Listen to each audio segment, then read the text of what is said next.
Hello, good morning, good afternoon, good evening. Thank you for your patience with my creative timing.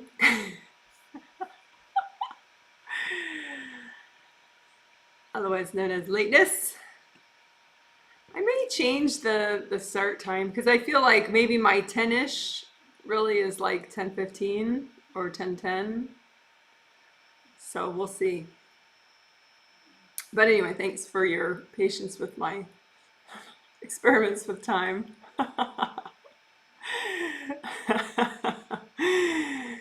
Let me know if you can see and hear me. I think I got a confirmation already. Thank you so much. What pretty emojis. Thank you so much. If other people want to say hi too, that's always fun. You can say where you're watching from if you want, or I don't know, just say hello. Good afternoon. It's a lovely day now that we see you. Oh, aren't you just the sweetest?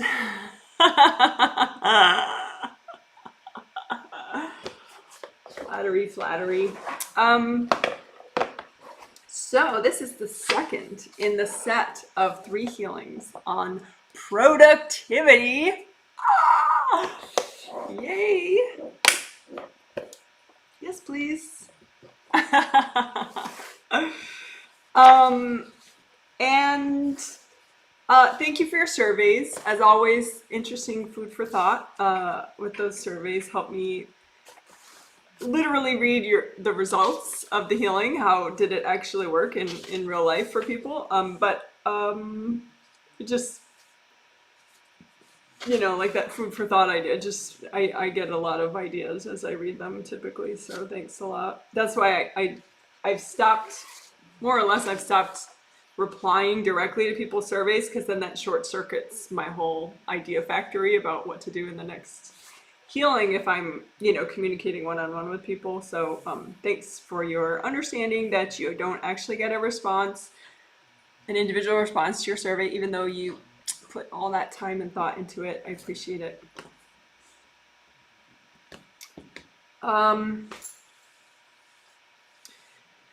So today, what are we doing? This is the second in the set of 3 healings. Oh, and before I forget, because I usually forget, A, if you think you're going to like this, please give it a thumbs up, because that helps. B, there will be a separate Q&A live stream that I do after the healing. So there'll be the healing, then the live stream's done, I take a little break, and then I do the Q&A live stream. And that will be open topic. So 1 question per person on any kind of energy topic that you want. Except I don't read the future, of course. Okay, so what did we do 2 days ago on productivity? I mean, each of these healings, you can just do if you're watching, as a walkthrough, you can just do one of them. You don't have to do all 3. Of course, when I'm healing in this live stream, I'm healing 120 people who prepaid on my website before it sold out 2 months ago to get the set of 3 healings. So I'm healing the 3, for these 3 healings on productivity for these 120 people. But we did a lot of upper aura work on Friday, like clearing out creative rings, 7th chakra, and above here, because you can have people kind of micromanaging your decision making and what you do and what you don't do and how you do it.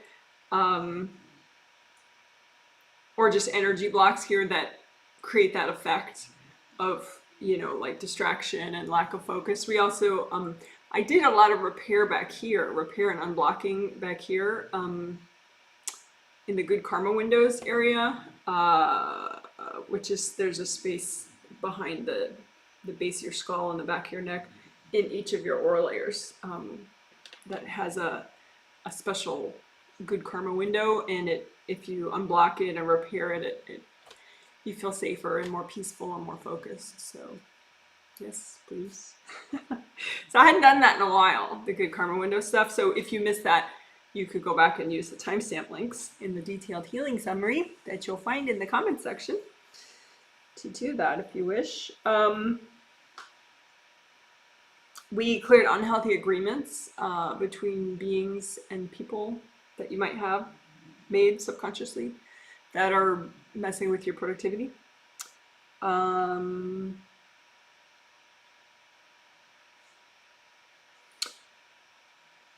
You know, interestingly enough, one thing I saw especially helped maybe like a third of the people. It was like a wow sort of an effect, which I didn't think it would be, is third chakra work. I mean, third chakra is very related to productivity, because third chakra has to do with taking action, starting projects, finishing projects, time management, also sleeping well. So we did unblocking of that chakra and the third layer, because they work together. So I should probably do that more often when I do chakra work on a certain chakra. I should do that layer extra as well, unblock that third. So we unblocked third chakra and third layer all the way around in your aura. And then we did all chakras and all layers sort of as a companion right after it. It was unblocking. And that I think was very helpful for people. So who knew?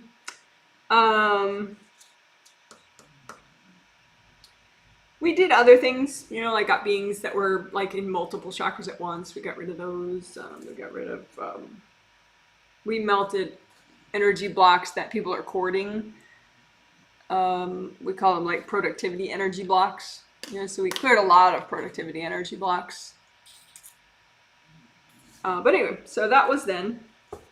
We cleared chaos. That I think helped a decent amount of people too.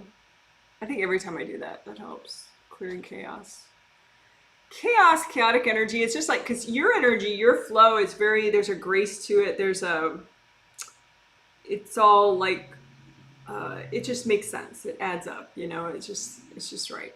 And so the more other people's energies in there, or the more you're matching other people's kind of imbalanced energy, everything just, it's like a machine that's all wrong, you know, it just doesn't work properly. Everything's sort of feeling really weird. So we cleared chaos and just kind of helped you to get back to your more smooth, efficient self. So we did that right at the end. So anyway, so today, the second healing, we're going to combine sort of two big deal things for in the service of productivity.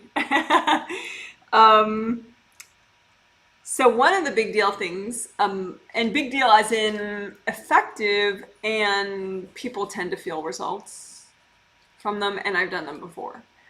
So one of the two things is proactive clearing for the next 6 months.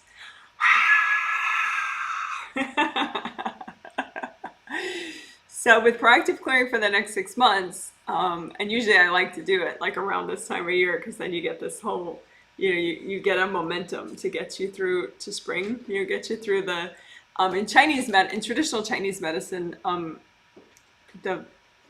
and I'm not an expert. I just listen to my acupuncturist when she explains stuff. But in traditional Chinese medicine, the summer is like the height of yang time. So the earth kind of gives you a boost to your yang energy. So like self-assertiveness, can-do attitude, you know, all that good stuff. So that's summer, giving you that boost to enhance your yang energy. But winter in traditional Chinese medicine is a yin time. And so nature kind of encourages your yin side, which is, you know, in my sort of sloppy, unprofessional definition, would be, you know, more introspective, self-aware,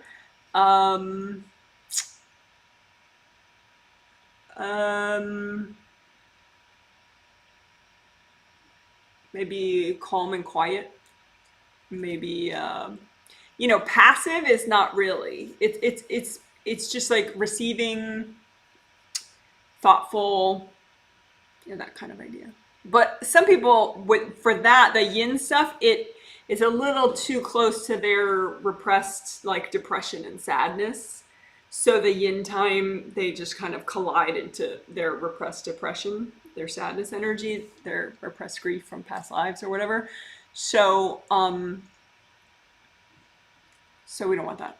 Um, we want the good parts of yin, you know, like the comforting, the nurturing, self-nurturing aspects of yin. So in order to keep you rocking the yin, but in a more upbeat way. I think proactive clearing is really good for that. What that is you can sort of forecast energy blocks that would most likely be triggered for you in the next 6 months, energy blocks that would most likely be roadblocks for you in the next 6 months, energy blocks that you already have in your space. It's just they're not as much of an issue right now. And you selectively pick those ones that could derail your next 6 months. That could affect, like in this case, could affect, you know, your yin time sliding into, you know, negativity, and you clear those blocks. So then it's just easier. You know, you're proactively unblocking the road ahead of you, not only for right now, but for a month from now, 4 months from now, 5 months from now, 6 months from now. And it's nice to do too then later, you know, when all your proactive clearing wears off, and you you know, maybe do it in springtime also. Let me fix my camera. I think it's a little blurry, but maybe that's just me.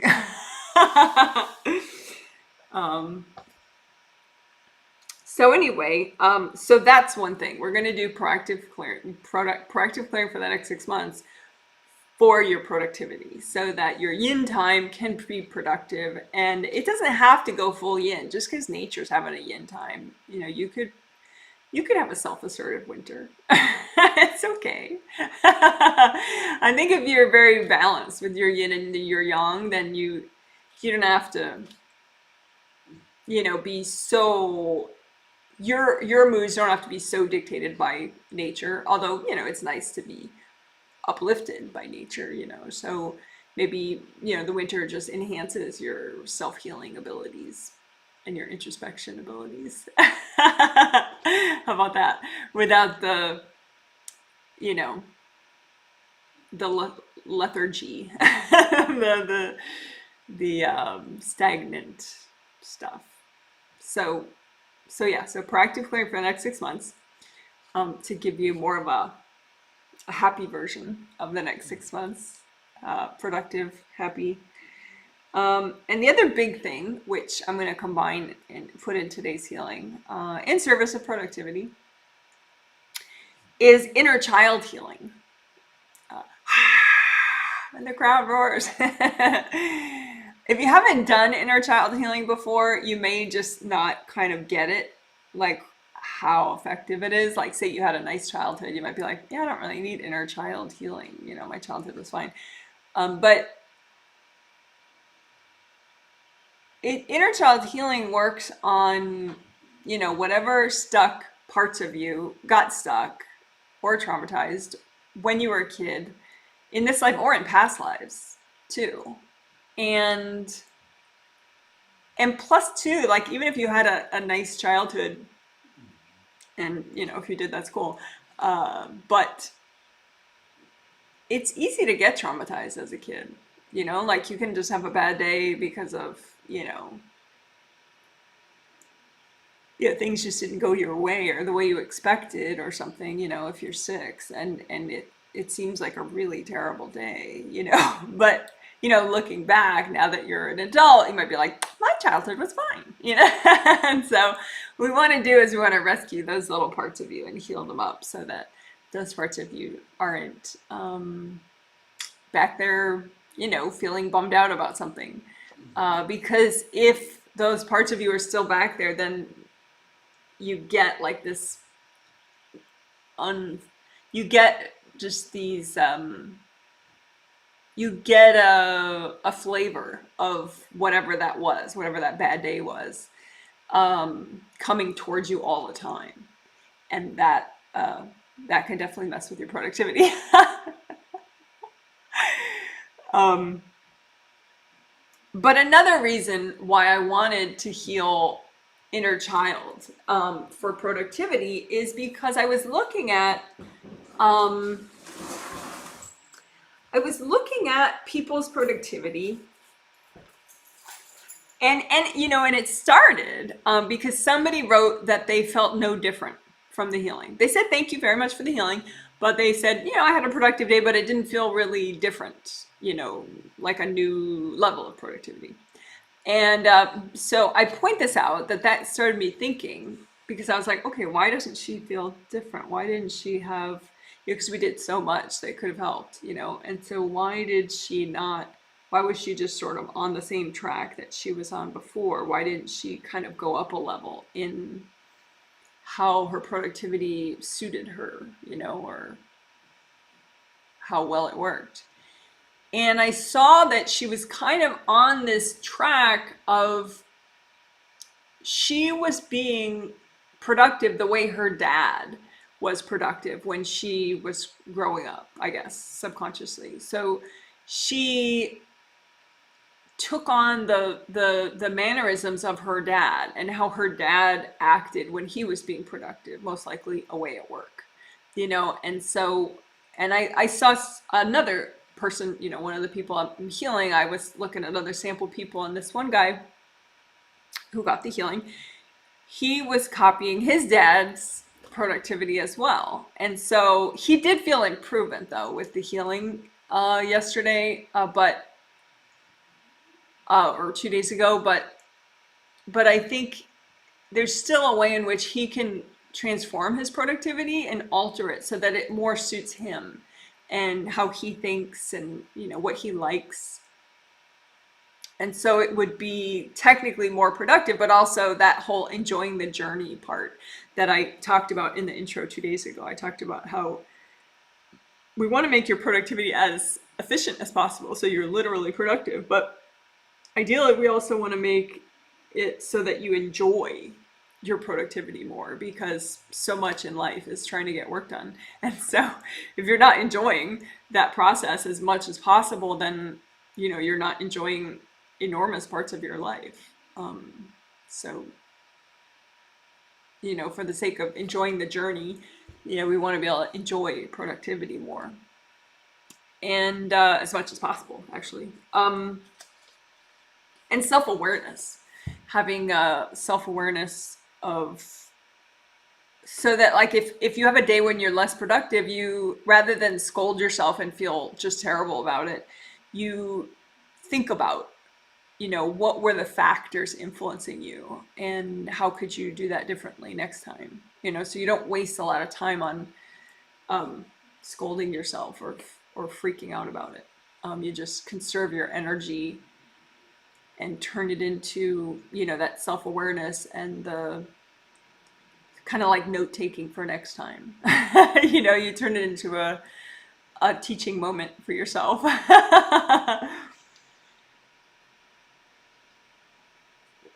So,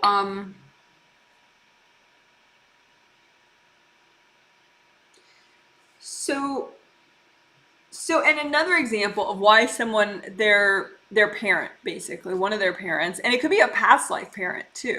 Like, say neither of your parents were productive in this life, and so you didn't emulate them in any way, but there could be, a teacher in this life or some other past life figure that you're kind of emulating a little bit with your productivity. And if it's not, and that may be better than emulating someone who's not productive, but the more fine-tuned you are to you, the more your productivity matches what you need and how you think and what amuses you, the better, right? So another example of why someone might be copying a parent is, say, like in my example, my genetic mother, as I was growing up, was, she's still living, so I want to be very gentle here. But she was very emotionally invested in, doing things a certain way. And she had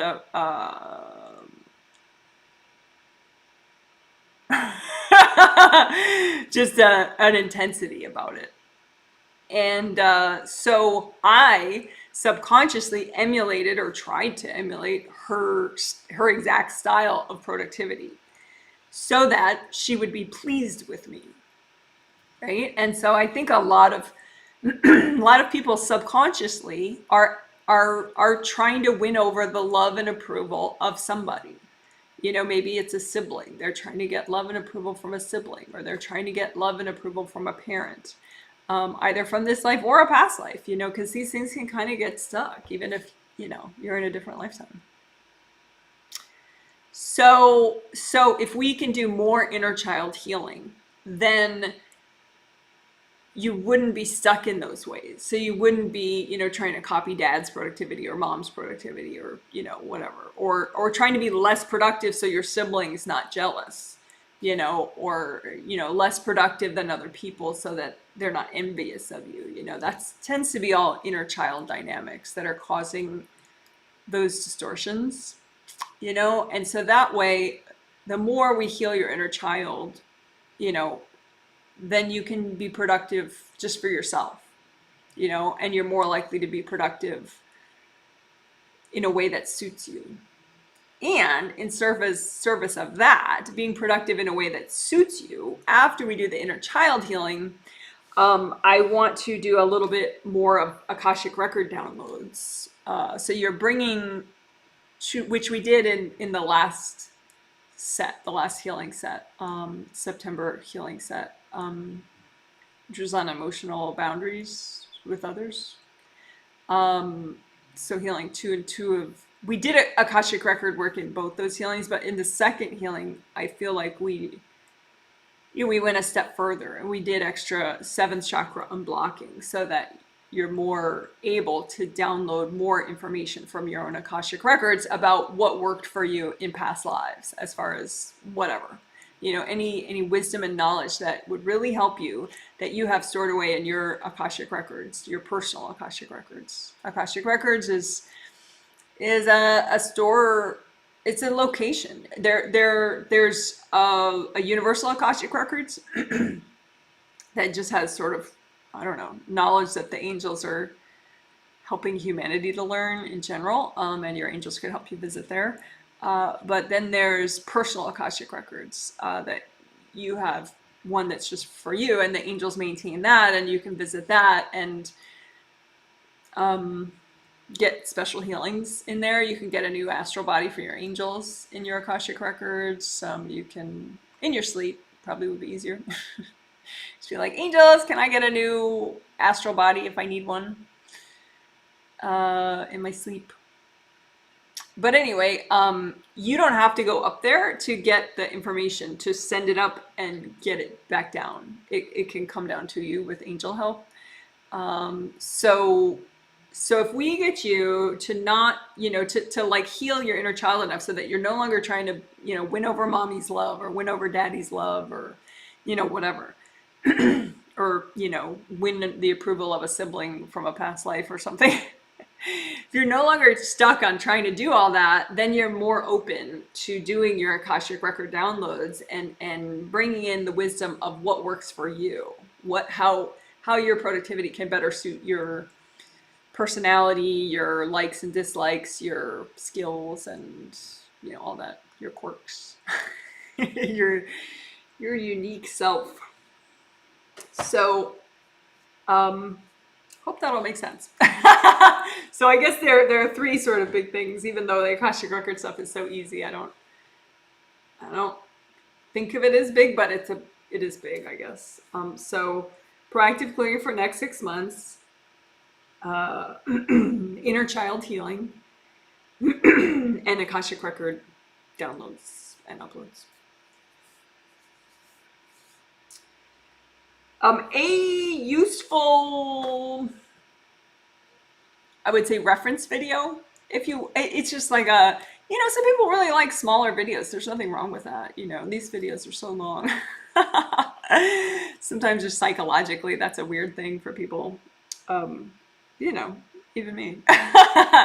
So there is a small 21-minute video from like 3.5 years ago, 3+ years ago, 2018, July 2018. It's called "Heal Wounded Inner Child for Realistic Self-Awareness," and blah blah blah blah blah blah blah. So if you search Janet Wright "Heal Wounded Inner Child," it comes up. It's 21 minutes long. So, and it's healing wounded inner child stuff. And it's interesting because it talks about self-awareness, but I cover a lot in that intro. So it's kind of like maybe that was, you know, the predecessor of this healing. Because it does talk about how if you heal your inner child more, it can help you be more productive in a way. Okay, so that video is "Heal Wounded Inner Child for Realistic Self-Awareness." It's 21 minutes long. I'll link it below later. And I'll put it in the comment section. Also. If you like that video, please give it a thumbs up so more people see it, because it's not a hugely popular video of mine, even though I would say it is a big deal video. You could create a lot of change with it, and it's simple. It's so simple. Okay, cool. Enough talk. My goodness. So I think we're getting towards that quiet time part where I'm finally quiet for 2 minutes, and then I'll start the healing. So I'm just looking at my little hellos. Hi, Janet. Thanks for today. You're, of course, welcome. Perfect. Childhood healing. Yes, I did some this morning because a lot of childhood wounds came up for me. Thank you, Janet. You're welcome. All right. I'm going to pour myself some more tea.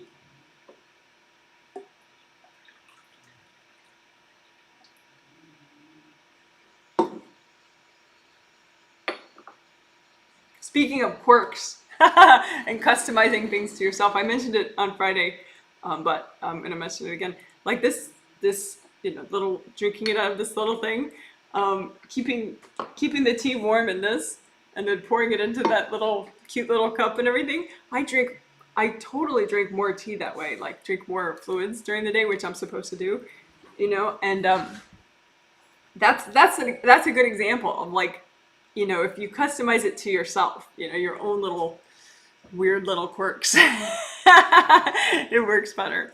So anyway, that plenty of people that would drive them nuts, to have to pour it from one thing into this little thing and then drink it from there. But for me, I love it.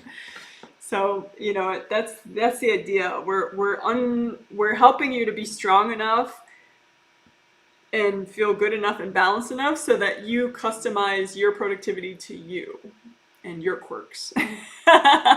Or as I say, let your freak flag fly. Just be your weird self. And because it generally helps you to be a lot more happy. I mean, you can still be a part of society, and you don't have to be an outcast or anything. It's just a little tea mug. It's not a big deal. Okay, so let's do quiet time. 2 minutes where I will be quiet. I will say hello non-verbally to all the participants at some point during that quiet, and then I will start the healing. You'll see me move my hands like that, and I'm starting the healing. But I will not talk at first, just to get in the zone as much as I can. And then, so after about roughly 2-3 minutes, I'll start talking. So thank you for your patience.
Okay, thank you so much for waiting.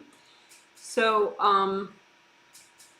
when you heal yourself, you can make a copy out in front of you of your energy field, your aura, your grounding, your body's in there, your astral body's in there. Just imagine what you're healing. You don't have to see energy yet in order for this to work. You just create the copy of your energy with your intention. So you're healing a copy of you out in front of you, like a mini you. And let's go ahead and heal grounding. So first, just recreate your grounding, red or orange or yellow. And you can test out the 3 colors, make a red grounding, see how that feels, and then make a orange grounding instead. And then make a yellow grounding instead. See which one you like the best right now. And go back to that color, whichever that was for you, red or orange or yellow. When you create your grounding, make it nice and wide as your whole aura. So wide. And high, bring it up high. So it's as high as your 3rd chakra where your sternum bone ends.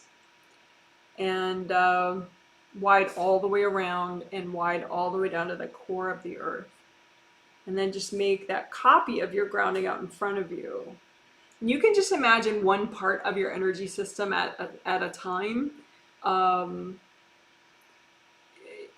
Because I mean, for me, I like that. I think it's too complicated to, if I'm clearing my grounding, I don't really need to imagine my creative rings at the same time above my head, I mean, sometimes I might want to do both, but so the copy out in front of you can change towards what you're focusing on at the time.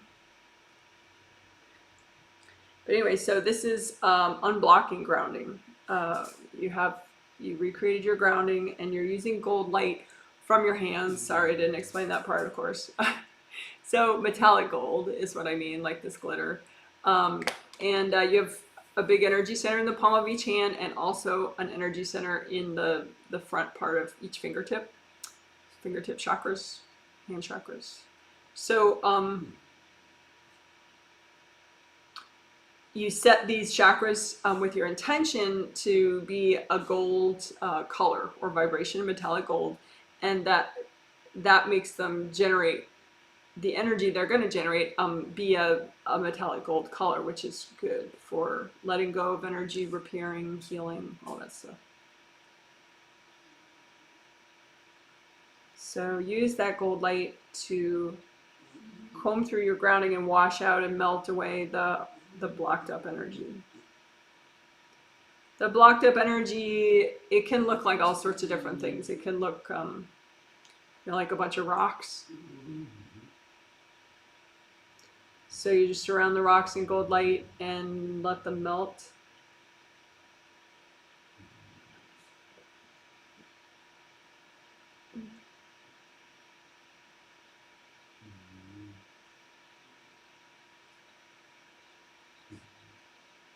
A lot of times if say you're productive for like an hour and then you get really distracted after that, probably your grounding blocked up. Probably at first when you were nice and productive, your grounding was very flowing and very wide. And then, an hour into it, something happened, you got a little triggered, your grounding blocked up, you tuned out, and then you wasted 2 hours, right? So the idea is to try to notice as soon as possible that your grounding has blocked, so then you can clear it and then you can comb through your chakras and unblock them and just kind of ease yourself back into your legs and get your mojo back, get your creativity, your focus back. The less you demonize yourself for wasting time, the less you get spiraled into negativity about it, the faster you can fix it.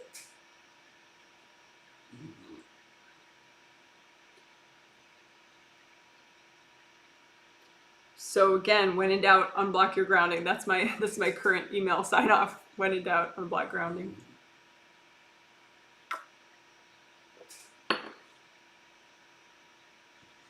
You could proactively unblock your grounding. I mean, that's probably the angel solution that makes sense, like maybe set an alarm, for every half hour while you're working. So then even if you're being productive, you just take a minute to unblock your grounding and unblock your chakras, get back in your legs. And, you know, that's a minute well spent, and then you go back to work. That way, you know, you stay productive longer.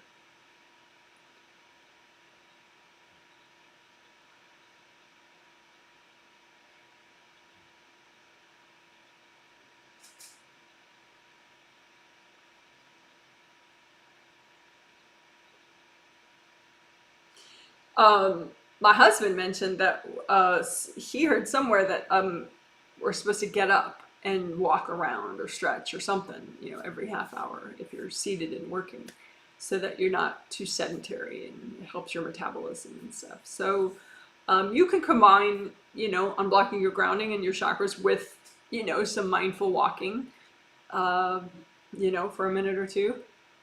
So then you're sort of, you know, checking all your boxes. You know, you're helping your physical body, and you're helping your energy flow, your metabolism, and all sorts of good things.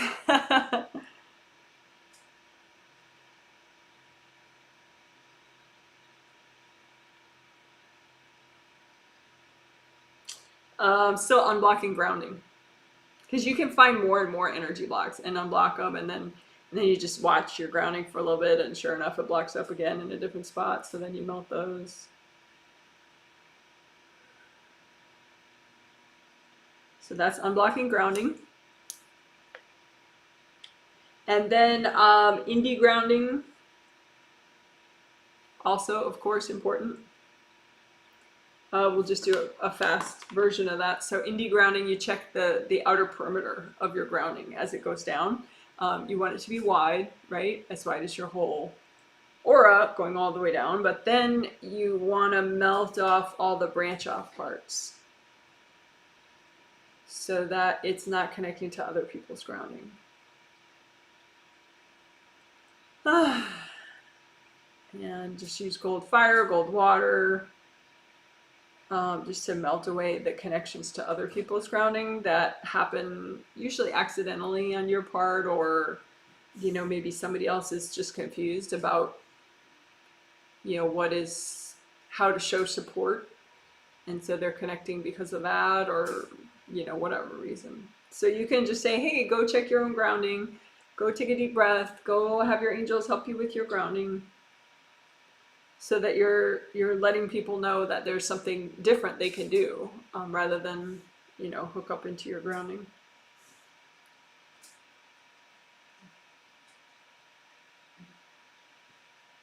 Okay, so that's indie grounding. So let's do a fast version of aura repair.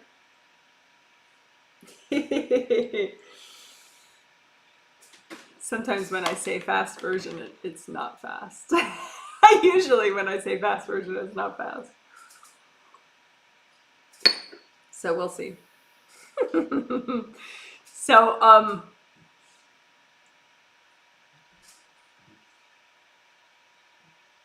yeah, I think what I'm going to do is I'm going to repair all 17 auras at once.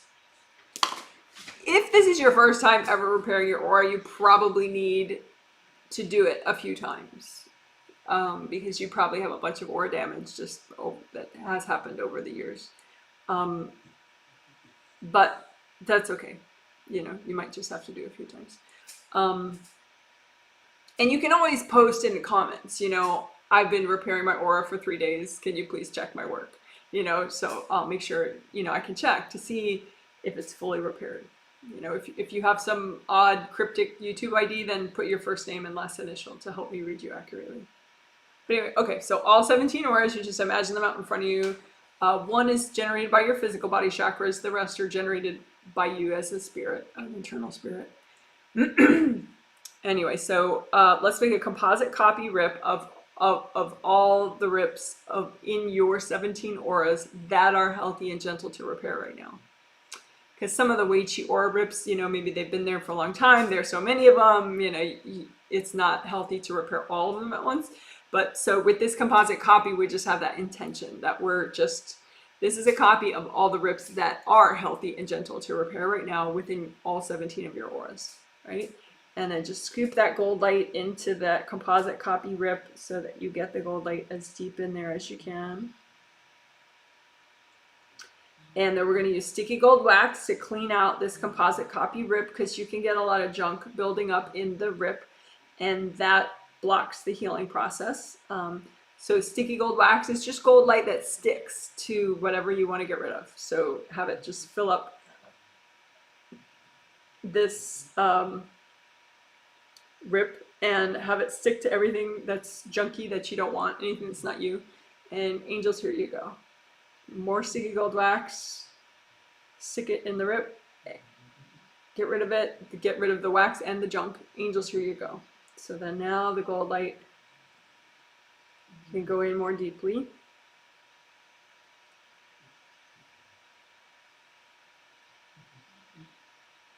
And as the gold light makes good contact with the ripped parts, then they grow back, they heal up.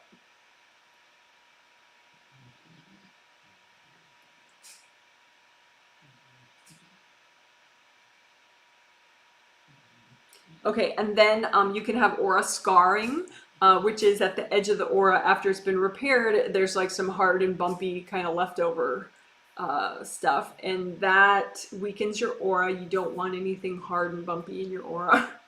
Nothing hard in your aura. You always want your energy to be nice and flowy, because that's very strong. So you just make a composite copy of all the scarring in your aura, in any of your 17 auras, that is healthy and gentle to melt away right now. So it's a big lump of hard bumpiness, right? And so just melt away this aura scarring. It's a composite copy of all the aura scarring in your 17 auras that is healthy and gentle to melt away right now. Which I think probably any aura scarring is healthy and gentle to melt. But anyway, whatever. We're melting aura scarring in your 17 auras with gold light.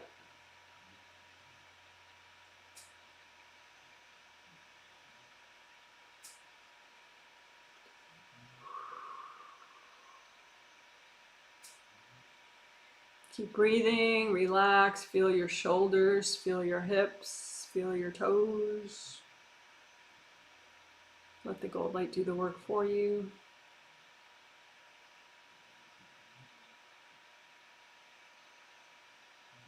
All right, and then so that was melting aura scarring away. And then now let's do sticky gold wax through your everything.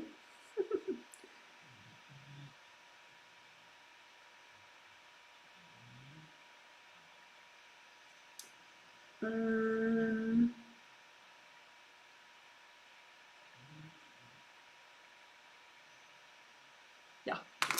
I'm taking notes because later there will be a detailed healing summary in the comment section with timestamp links within a day. Okay, so you're imagining your everything, all your 17 auras, both your groundings, physical and astral body grounding, your physical body, your astral body, all that stuff, all that good stuff. And just fill it up with sticky gold wax, especially around the outer surface of all your 17 auras. And the sticky gold wax, the purpose of it is to stick to what you want to get rid of, especially hard energy objects that may have gotten thrown at you and therefore are stuck in your aura somewhere. Maybe that stuck, halfway in your aura, or they got deeper in to your aura, or they're in your grounding. So just have the sticky gold wax stick to also invasive beings or other people's energy. But definitely hard energy objects. Have the sticky gold wax stick to hard energy objects around the outer surface of your 17 auras. And then inside too. And put the wax in all your chakras. Because we're going to remove it, of course. But put the sticky gold wax in and around all your chakras, in your muscles, in your bones, all that good stuff. So that when you remove the wax, you can remove all the blocked energy, everything that you want to get rid of. Okay, so we're going to do that now. We're going to move the wax and the junk to the side. Move the wax and the junk over, and then give it to your angels. Angels, here you go. And just chill out for a sec. Maybe have your healthy beverage. Okay, so let's do sticky gold wax through your everything one more time. So sticky gold wax through everything. around the outer surface of your 17 auras, inside your 17 auras, sticking to hard objects and energy blocks and other people's energy and invasive beings through your everything, including through your grounding.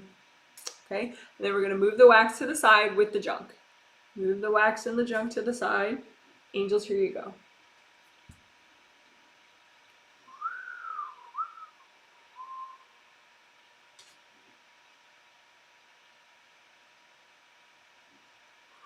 One more for productivity for the next 6 months.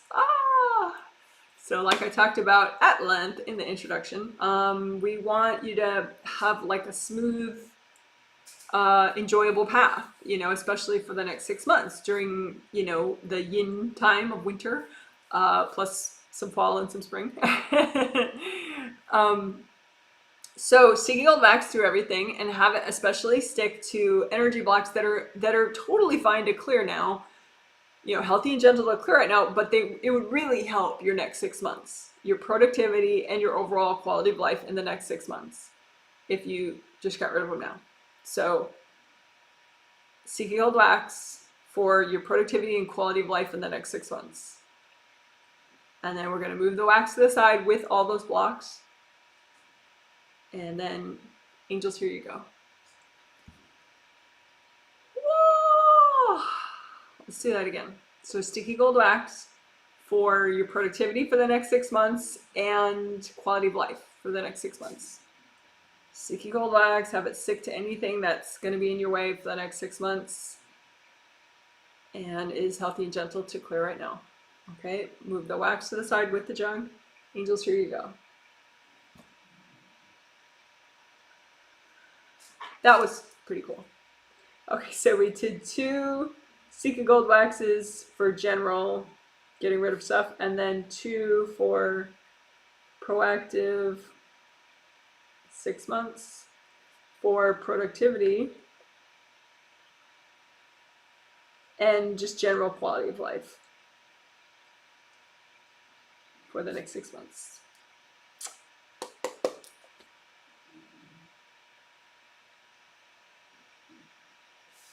So, believe it or not, this is still the aura repair section. That definitely went beyond aura repair. But so now we're going to just finish up, do a teeny bit more of aura repair, just because if you had hard objects in you know, the outer surface of any of your 17 auras, then you removed them. So now you have a little puncture hole there, which is not good. So just extra repair around the outer surface of your 17 auras so that you're cleaning out those little puncture holes and they heal up. So then that gives you a nice energy seal. So your aura is nice and strong and flowing even at the surface, the outer surface, which is very good.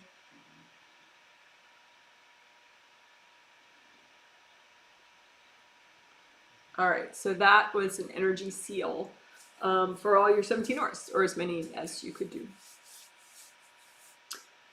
So then recreate your gold buffer zones. And there is an 18-minute reference video for that if you need it. And I always link it in these live streams in the comment section. If you search Janet Wright gold buffer zones, you'll find it too. So just recreate those. Just takes a sec once you learn how. And they slow the rate of aura damage if you keep recreating them enough. Okay. Let's do a little chakra filaments work and chakra fit work. I was noticing that that was needed.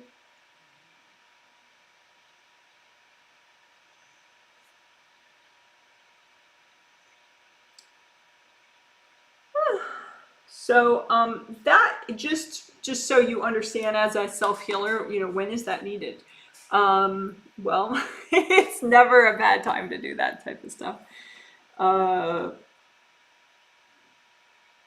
I think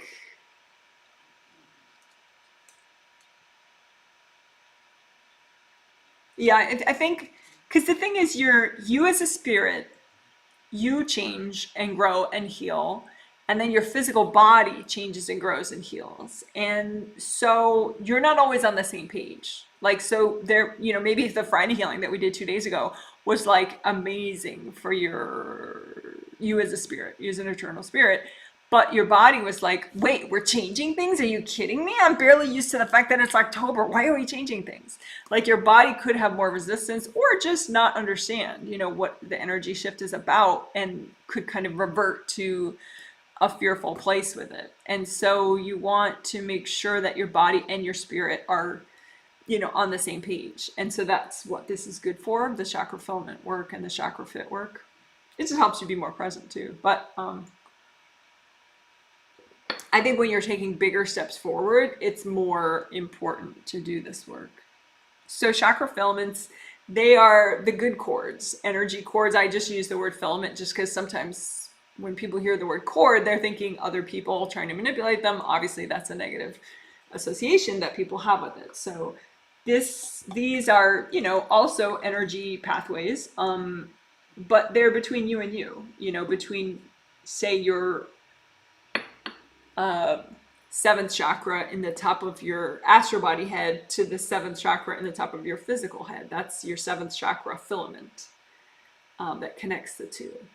So you have a seventh chakra filament, a sixth chakra filament, fifth, fourth, you know, all the way down. All your major chakras connect body to spirit, you know, because you have two full sets. You have set of seven major astral body chakras and a set of seven major physical body chakras. Some people don't realize that you have two sets.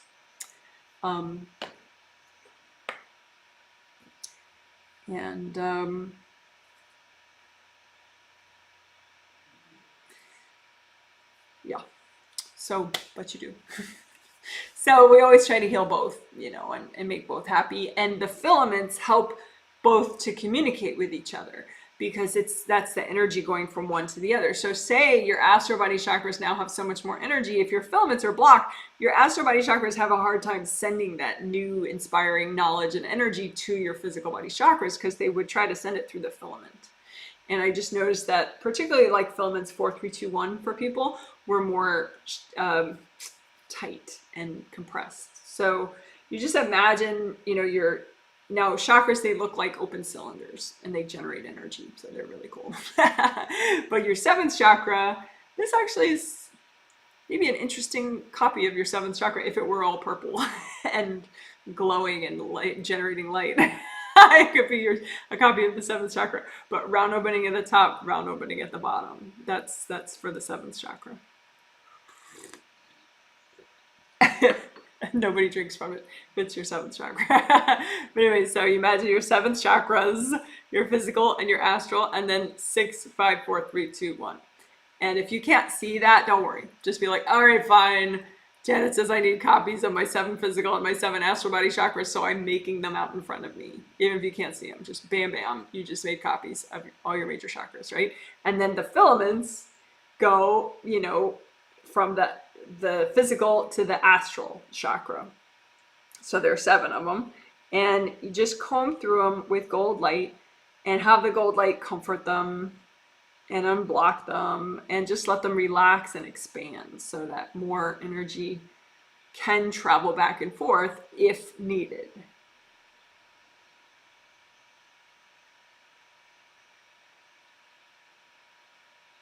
So, for example, some people,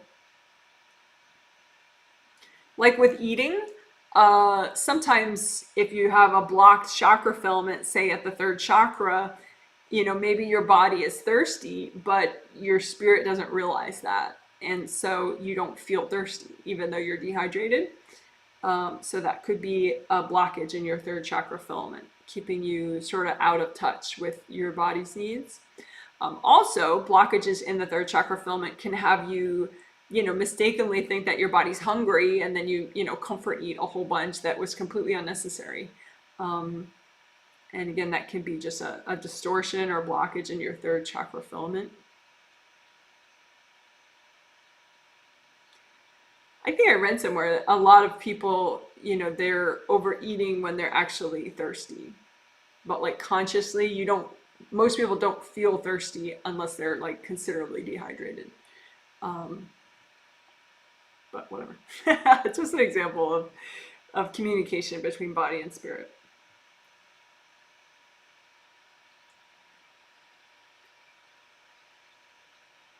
So what are we doing? We are combing through your chakra filaments, the 7 chakra filaments in between your astral body 7 chakras and your physical body 7 chakras. And you want to make sure that the filament, as it gets to the chakra, doesn't like kind of clamp up and tighten. You want there to be lots of flow.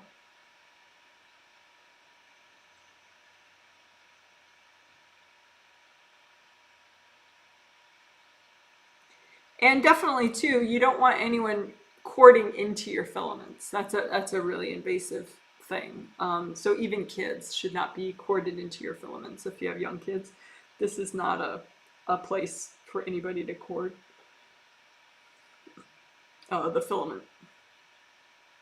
Although that can happen. Like new moms, a lot of times the grandmothers, the new grandmothers will cord the chakra filaments at the first chakra because they're trying to get in on that communication between mom and child.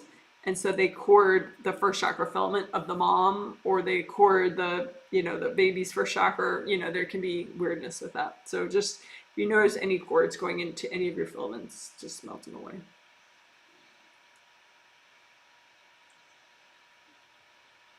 Like your throat chakra filament, 5th chakra. I'm going to fix my camera. Hopefully. Yeah.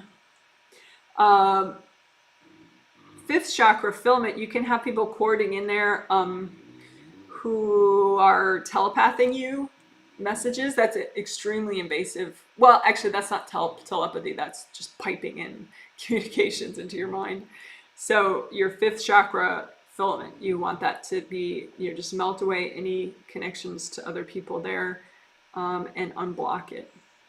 This one person in their survey, they wrote, in the evenings, I tend to think I'm a bad person. I have these thoughts that I'm a bad person.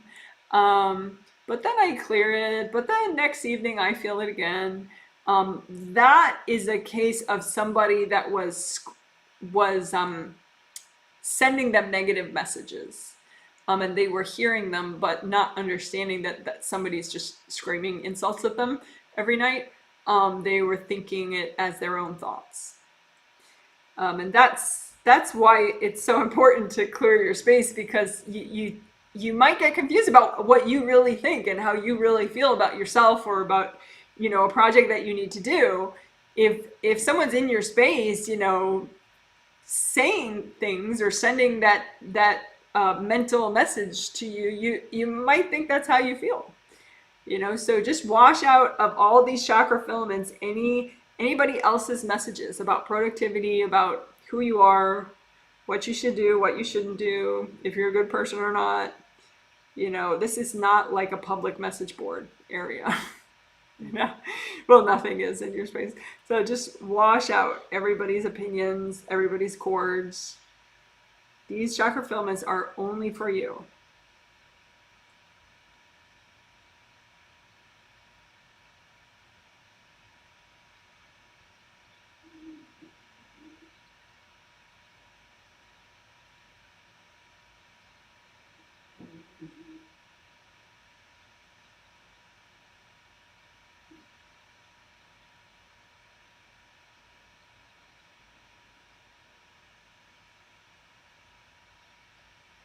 And you can just kind of test each one, is this enough flow? Is this enough flow? And just go through them if you want, one at a time. You don't have to, but you can.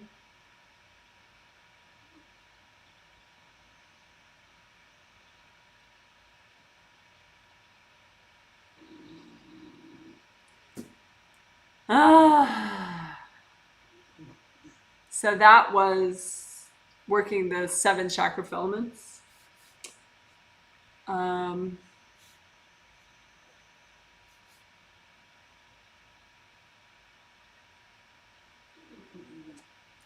So then chakra fit, I think, should be much easier, since we just did so much work on chakra filaments and we kind of healed the chakras as we were doing that. So chakra fit is you imagine the chakras inside each other as much as they are right now. And so if I'm healing someone who's asleep right now, what I'm doing is I'm imagining a hypothetical of if they were awake and it was the middle of their day right now, how well would their astral body chakras fit into their physical body chakras?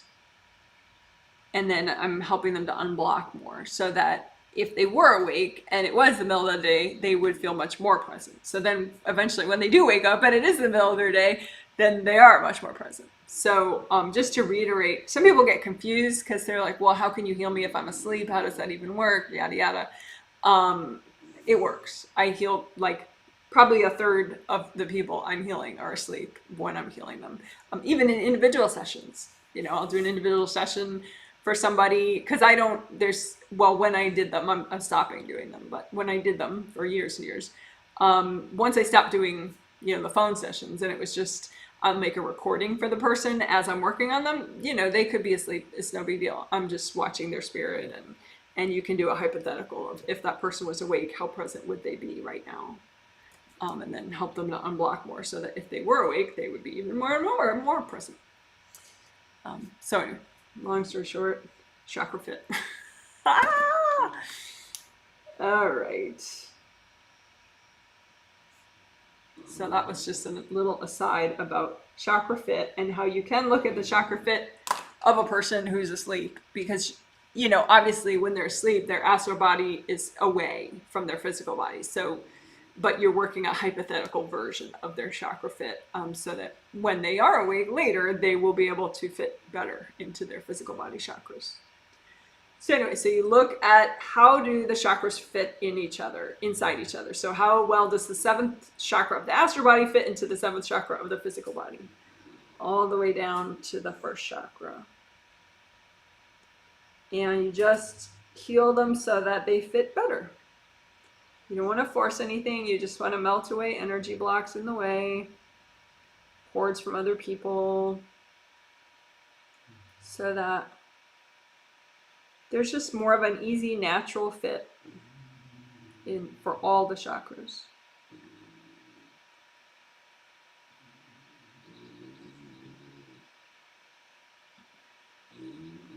And this is something you can keep working more and more and more. I mean, I'm present every single day in all my chakras these days. I mean, even on a bad day. So, bad day, whatever. It's an oversimplification, but you know what I mean. But there's so much I could keep clearing for chakra fit, because it's like fine tuning and geeky coolness. So you can always do more work on chakra fit, because you can always benefit from an easier life. Easier, better. More flowing, better.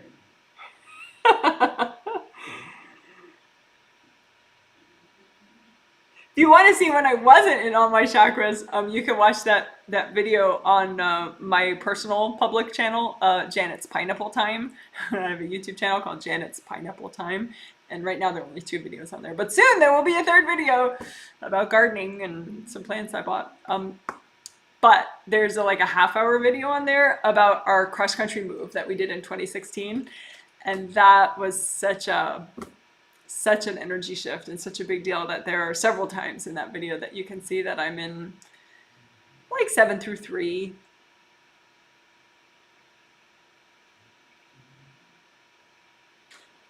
Yeah, 7 through 3, 7 through 2, or 7 through 1. It just depended on the part of the move that I was in. So you could see the difference.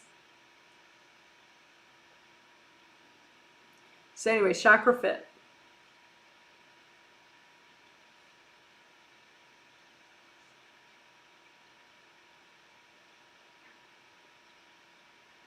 But if I did that move today, I would be able to do the whole thing while being fully present the whole time. I mean, not that it would be a perfect move, but the more you work things, the more present you get, basically, bottom line. So, okay, So we're doing chakra fit right now, but we can also do theme specific chakra fit. Because you could be pretty present, but then you try to do your taxes and all of a sudden, whoa, you're not so present, or your chakra fit isn't so great. Or, you know, some other challenging project that you have. You know, maybe, I don't know what, maybe you hate doing your laundry or something. That triggers you a lot. Or, you know, there's just some work project that you keep putting off, you know, or cleaning the house. You know, maybe that's your most triggering project, or one of your most triggering projects. So we're doing chakra fit, but then let's imagine, what would your chakra fit be like if you were trying to do, or even thinking about doing, one of your more challenging projects. And now, you know, you're looking at that hypothetical version of you and help this hypothetical version of you to be way more present. So you have to melt away the energy blocks that trigger when you think about doing this challenging project.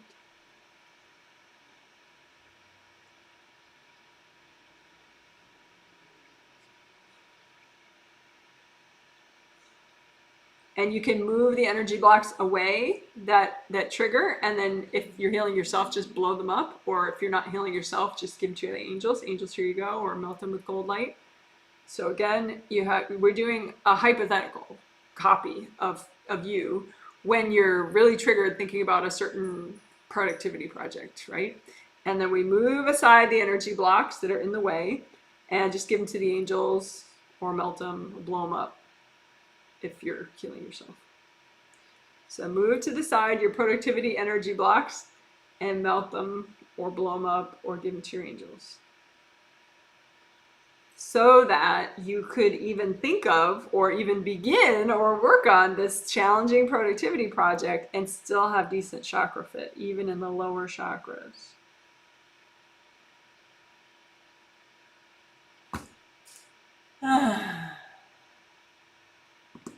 Okay, so that's good enough. It was good. So that was working chakra fit in general and specific to productivity.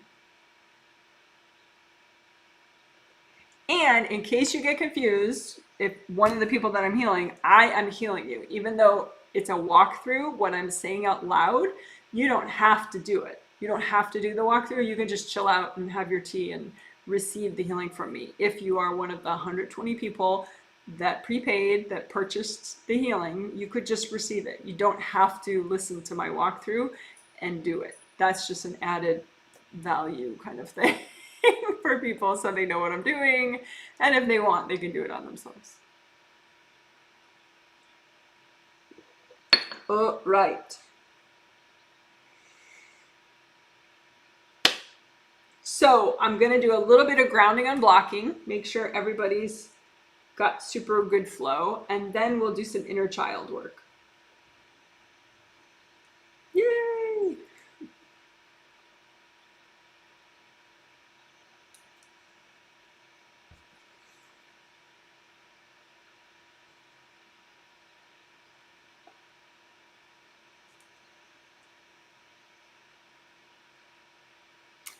All right, so grounding. So check your grounding, maybe make it a different color if that works better for you. Just test red grounding, orange grounding, yellow grounding. And go with the one that you feel works best for you right now. Just guess if you don't know. Red or orange or yellow, can't go wrong. And then just make a copy of your grounding out in front of you. Make sure it's nice and wide as your whole aura. And make sure there's a really strong downward flow, and just sense any blockages in it and surround those blockages in gold light.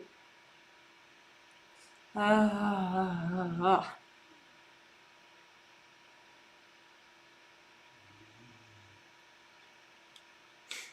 make sounds like that because I'm healing myself as I'm healing everybody else, and it feels good. But some people don't feel, even though they're receiving the healing. It helps their life, and maybe the next day they're way more productive or something, but they don't feel relief instantly. Many people do. Everybody's different, so try not to worry if somebody feels an immediate benefit consciously and somebody else doesn't. It doesn't mean the other person is not benefiting. It's just part of it's how present are you, and it's just there's just this level of awareness that can open up where you feel the real subtle shifts that are happening. So you can say, angels help me to feel this healing consciously, because that is kind of fun, But just understanding that that's a journey, okay? If you don't feel it consciously today, that doesn't mean it'll never be that way. Okay, so little speech over. Unblocking the grounding.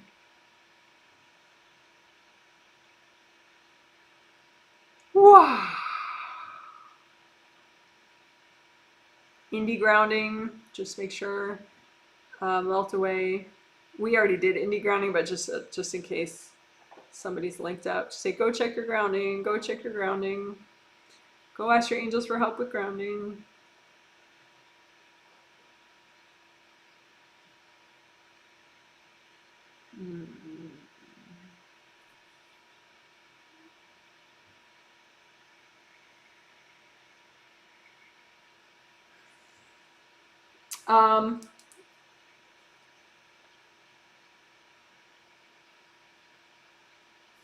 Let's quickly also do vacuum boxes. We did those on Friday, but let's do them again.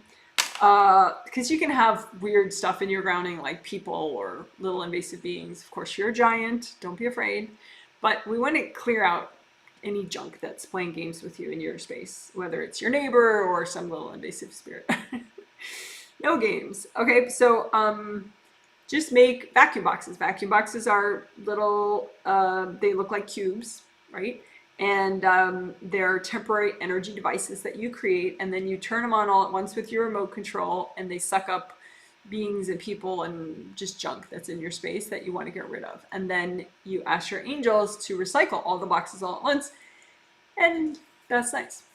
Okay, so just make a bunch of vacuum boxes in your grounding and around your grounding, around the outside of your grounding. And if you're confused about this, just say, angels, help me make vacuum boxes. Okay, so just lots of vacuum boxes all around your grounding. And then put vacuum boxes, in front of your spine, behind your spine, because that's where all your major chakras are. And then vacuum boxes around the outer surface of all your 17 auras. Make vacuum boxes. And then vacuum boxes on your spiritual path. Just imagine that road that's just for you, and put vacuum boxes behind you, above you, around you, and definitely in front of you on your path, because you want to unblock your spiritual path, right? And then just turn them on all at once with your remote control. And just let the vacuum boxes do their job. And just, you can think about, it's okay to let go. It's okay to let go. I can let go. That way you just let the vacuum boxes do their work and suck up anything that's not you that you're ready to get rid of.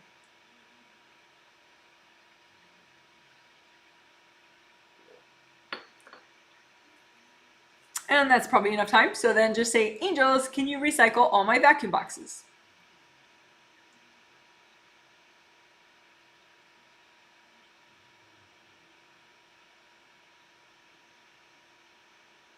All right, and now go ahead and comb through your grounding, because that's what we were combing through just before I decided we needed vacuum boxes. So see if you can feel it before and after there in your grounding flow and how it feels. And same thing, just comb through your whole space, your chakras, your major chakras, your body, your muscles, your bones.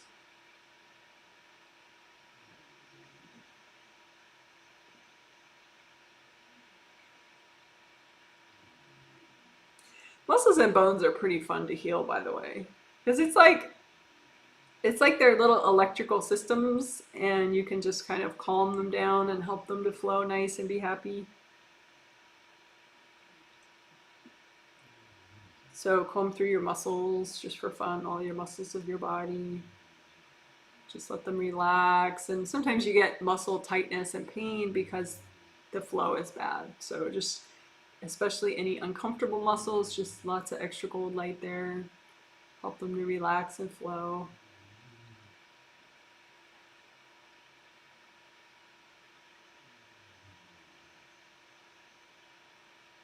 Same thing with your bones. You probably don't have bone pain, although you may, but they're still really nice for like their little energy conduits, you know, that so they can have good flow or they can have bad flow. Well, blocked flow, let's say. So just all your vertebrae up and down your spine can, you know, transmit energy up and down your spine properly, or they can be blocked. You have energy blocks wrapped around some vertebrae. So just unblock the energy flow of your bones. Your rib cage. Sometimes I forget about the rib cage. That's kind of a fun place. Just unblock that. Somebody put on their survey that breathing in was kind of hard. They felt compression there. Part of that can be lung. Like you can have some, what do I want to say? Like phlegm and stuff in there in your lungs. Even if you're not coughing up stuff, you can have, you know, just junk in your lungs. I don't know how to say it properly. Sorry. But that heaviness in your lungs, you can help it with energy healing. I mean, it could be a physical thing too, like maybe you should stop eating cheese and dairy, you know, or something. I used to drink a lot of like cow milk and stuff. That used to give me all sorts of lung congestion. Congestion, that's what I'm thinking of. So go ahead, heal your rib cage and heal your lungs so that you can melt away any energy that's contributing to a physical level of congestion and tightness when you breathe in. So again, we want you to be able to feel good when you breathe in, obviously. Breathing in helps you to receive on an energy level. Obviously, it helps you physically. You know, breathing in, you really, really want oxygen in your bloodstream. You want good oxygenation of your bloodstream. So just any energy blocks that are messing with your lung health, just lift those energy blocks out, give them to your angels. Angels, here you go. And your rib cage and your lungs, just anything in the way, lift it out. Angels, here you go.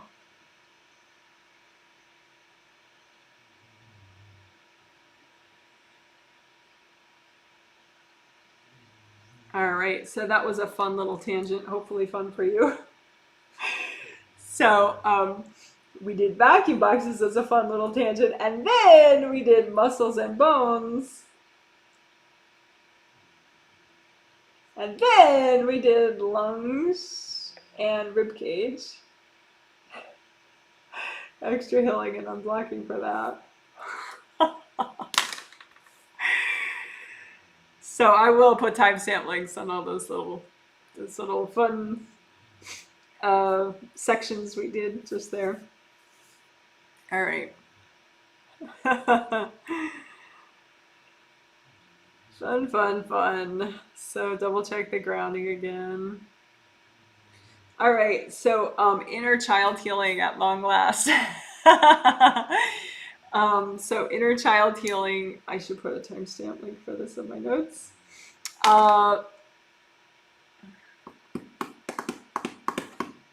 Like I said, there's that 21-minute video, Heal Wounded Inner Child, which does a little bit of it.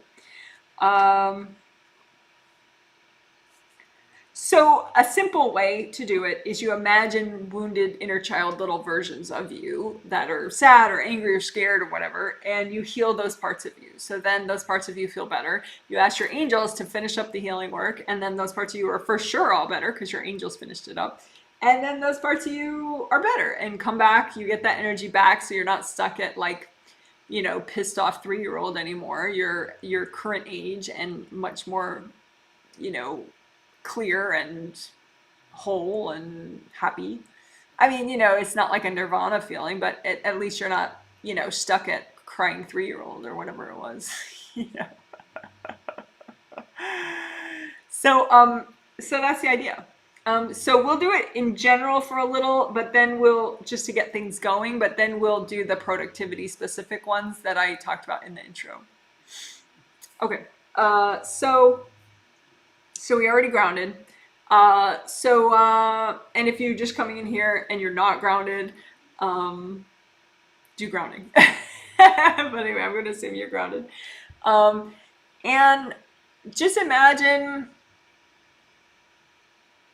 a couple inner child versions of you, have them seated far enough away from you so you're not freaking out. If you're used to doing inner child work, you don't have to seat them too far away, because it might be kind of interesting to just feel a little of how they feel. Like, oh, there's scared 4-year-old, there's angry 7-year-old, there's freaked out 1-year-old, whatever. But if you don't like feeling this stuff, if this freaks you out, move the chairs far away, or the little blankets or whatever far away for these inner child parts of you. But anyway, just wounded inner child parts of you, maybe 1, maybe 3, maybe 5, whatever. Parts of you that are healthy and gentle to heal right now. It would really help your life. It would be good for you to heal these parts of you.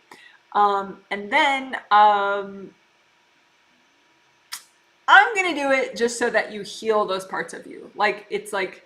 So there's 3 versions of you, or 1 version of you, or 5 versions of you, and you just do lots of gold light. And you just imagine you just heal all those parts of you at once.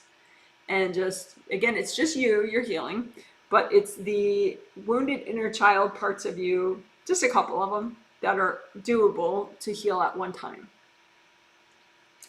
And you don't really have to get into, what these parts of you are. Like, I read just examples in case that's interesting for you, but you don't have to intuit exactly the parts of you. Like, if your intuition isn't that strong, don't worry about it. Just make wounded inner child parts of you, little versions of you, and then just gold light through these parts of you. And keep breathing. Feel your hips, feel your shoulders, feel your toes as you're working.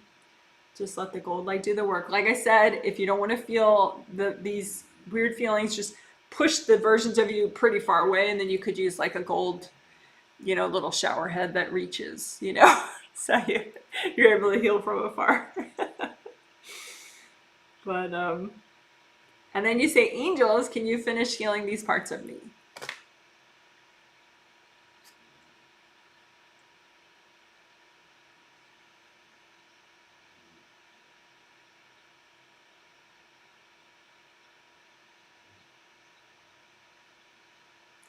So someone asked, usually I blow off questions until the end, which is fine. You can ask a question and I'll just catch up at the end if I have time. But sometimes the angels make me notice a question because I should answer it immediately. So someone says, can we make a copy of just one and heal that inner child to heal all inner childs? So no, I wouldn't suggest that you do that, because there's that healthy and gentle idea, right? So how many inner child is it healthy for you to heal right now? Because again, we're talking like tens and tens of past lives that you have, this life. So there could be a lot of little parts of you that are wounded in pretty intense ways. And so it is not gentle enough to heal all of them all at once. So that's why you got to be careful about that composite copy thing. It's a cool idea in a way, but you have to be careful of how you use that. If there are, say, 3 parts of you that are healthy and gentle to heal at the same time, and you want to heal those 3 parts of you by just imagining one thing, okay. If that's better for your head, that's better for your head. But make sure only healthy and gentle. Because this technique is definitely a big deal thing, what you're doing. And so it's very important to just intuit, because you want to have a productive day. You don't want to be a mental vegetable for the next week, the next 10 hours or something, So just do what's healthy and gentle to do right now. But as long as you're doing that, then that's fine. Okay, so let's double check your grounding, right? And you can make a different color grounding, red or orange or yellow. You could even do a tricolor soak. So big red grounding, Bring that up, up, up, up, up, up, up, up, and soak in the red earth energy, and then bring that down, orange grounding. Bring the orange earth energy up, up, up, up, up, up, up, soak in the orange earth energy, and then bring that down and soak in the yellow earth energy all the way. Yep, up, up, up, up, up, soaking in yellow earth energy all the way up, and bring that down. So then you can just change it to whatever of those 3 colors you prefer. But so you're just giving yourself a chance to kind of flush out by using all the colors, you know, one at a time, and just soaking everything. Okay. So let's do more inner child healing. So that was just a quick tricolor soak, and then we'll do more inner child healing. Again, only what's healthy and gentle to do right now, which is different for everybody.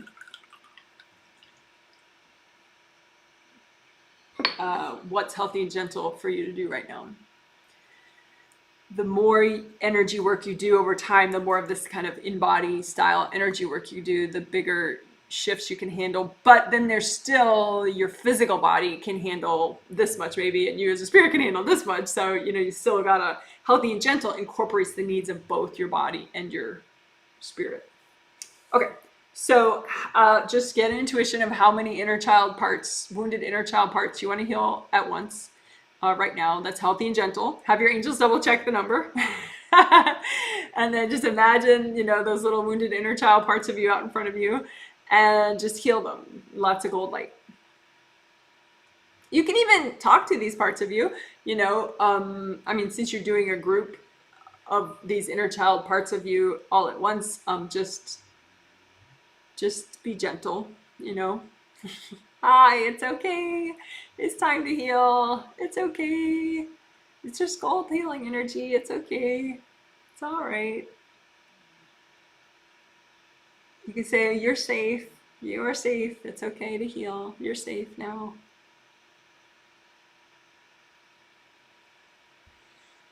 And then you say, angels, can you finish healing these parts of me?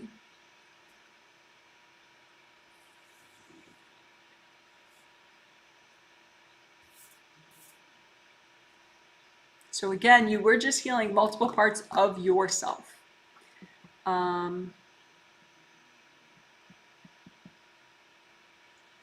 Okay, so that was inner child healing, just for general, to help you in general. So then now, let's do specific to productivity.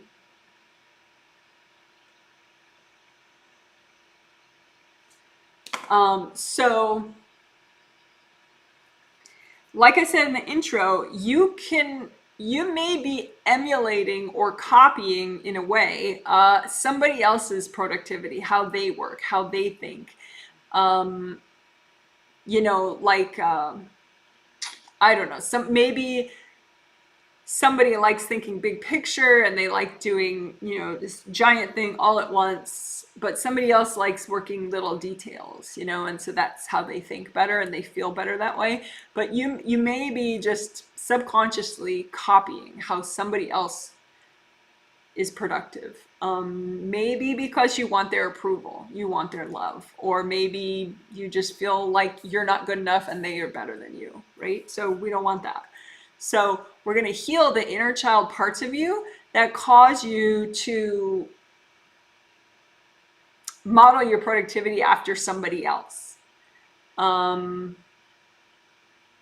Okay, and so just imagine those inner child parts of you that are healthy and gentle to heal right now. So there could be like 20 parts of you that do that, but only 5 are good to heal right now, or 3 are good to heal right now. And then you can do the rest with your angels in your sleep later, or, you know, use this video later, right? So you imagine the inner child parts of you that are interfering with your productivity because they're wounded and they're imbalanced. And so they distort how you behave when you're trying to be productive, right?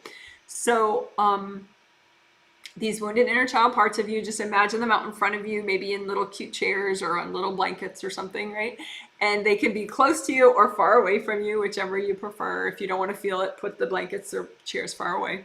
And then just gold light through all these parts of you, these little inner child parts of you that are healthy and gentle to heal right now to help you with your productivity. And just heal these parts of you. Just say, it's okay, you're safe, it's okay.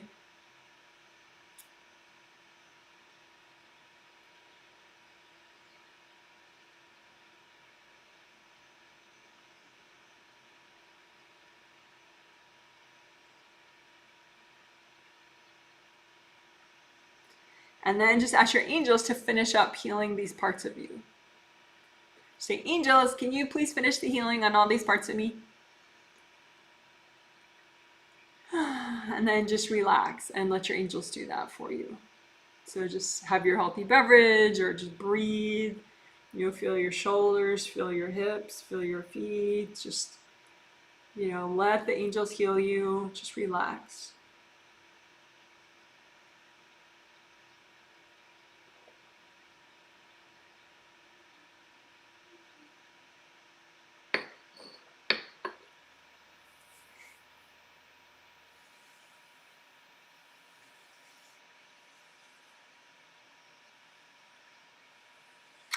So now those parts of you are healed, and so they are not stuck in the past anymore because your angels finished it up. So those parts of you come back, just as your current age, and they're not wounded anymore. You healed them. So good job. All right, and let's do another one of those. And again, wounded inner child parts of you that are causing you to try to be productive for somebody else, to impress somebody else, to gain somebody else's love or approval, or so that somebody won't be angry with you, whatever, So little wounded inner child parts of you from this or past lives that are healthy and gentle to heal right now, that are causing you to model your productivity or make it for somebody else or about somebody else. Okay? And just heal those parts of you. Just be like, angels, is this okay for me to heal all this? And then go ahead and heal all these parts of you that you're imagining that are healthy and gentle to heal right now, so that you don't have to model your productivity after somebody else. You don't have to dedicate your productivity to somebody else. So gold light through these parts of you. And just let the gold light do the work. Feel your feet, feel your hips, feel your head, just relax.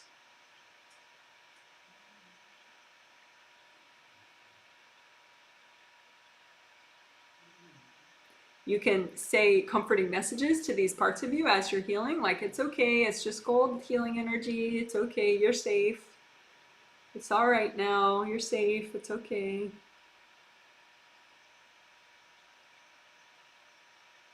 And then you can just say, angels, can you please finish healing up these parts of me?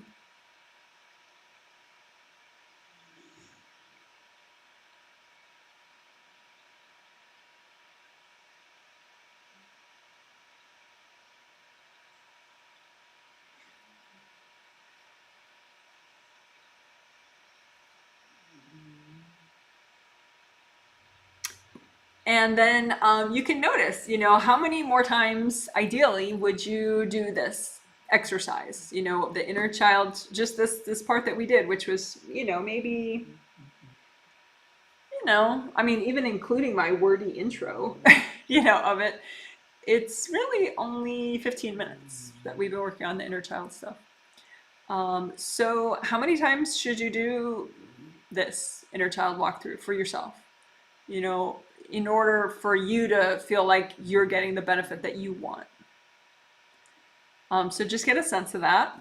Obviously that would be over time, like say if you thought of, okay, 5 times, that's probably 5 different days that would be, that you would do that rather than, binge it all in a day. Because it's good to, sleep on it and then, restore yourself, give your body a nice rest and then do it again. Okay, and then are you open enough to work on this in your sleep with your angels? You know, because you could do inner child healing work in your sleep with your angels. So you could just say, I'm going to work on this more in my sleep with my angels. I'm going to let my angels help me with my inner child healing.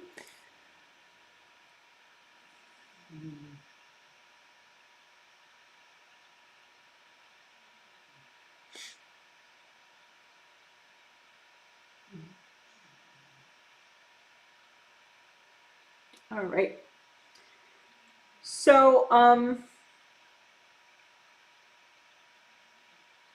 let's do one more inner child healing, and let's do it for just one inner child part of you, because that's interesting. You generally are going to be more perceptive if you're just healing one part of you, not a composite or anything like that. Just one inner child part of you that got wounded. It could be from a past life, it could be from this life, but then you kind of get to interact with that part of you and get a deeper sense of what happened if you want. And it's just really targeted. So the one that I want to suggest that you pick is the part of you that is most resistant. And it could be, you could, alter it a little, like most resistant to doing a certain project that you need to do, or most resistant to doing this healing that we're doing right now. There might be an inner child part of you that's really against doing this healing, just because of the way that part of you is wounded, or an inner child part of you that never wants to go to bed at night, but let's just indulge and, do one inner child part of you, either that's really against doing this healing work or meditating in general, really against going to bed, really against doing, this type of project you need to work on. So just that one inner child part of you that's most freaking out about stuff. And just, make a nice chair for that part of you, or a blanket or whatever, and put that part of you far away if you're nervous about feeling how this part of you feels. And just get a sense, okay, did this part of you get stuck in a past life, or in this life during your childhood, or actually just recently? What time period did this part of you get stuck in? And if you don't know, it's fine. It works anyway. And get a sense of, is this part of you scared or sad or angry, or some mix, or lonely? What does this part of you feel like? And again, distance, don't freak out, don't go into big flashback time about it. Just get a sense, multiple choice: fear, anger, sadness, loneliness, something, right? And that's optional. And then just heal this part of you. Just, imagine, like, just surround that part of you in gold light. Just talk to that part of you. Hey, it's okay. I know this was a hard time, but, things are better now. I'm okay. I'm safe. We're safe. We're okay. And just heal this part of you. This one part of you, just one at a time. Because that's really neat. You can learn a lot consciously by healing one part of you. With this wounded inner child stuff. One part of you at a time. I mean, you can keep doing it and do like 7, but just do it one at a time. Your perception, you can notice more details potentially, and be more targeted. So again, we're healing the part of you that's most freaking out, either about doing this meditation, or most freaking out about bedtime, or most freaking out about, your most challenging productivity issue, like taxes, or preparing for your job on Monday, or whatever. Heal this part of you. And then just say, angels, can you finish up healing this part of me, please?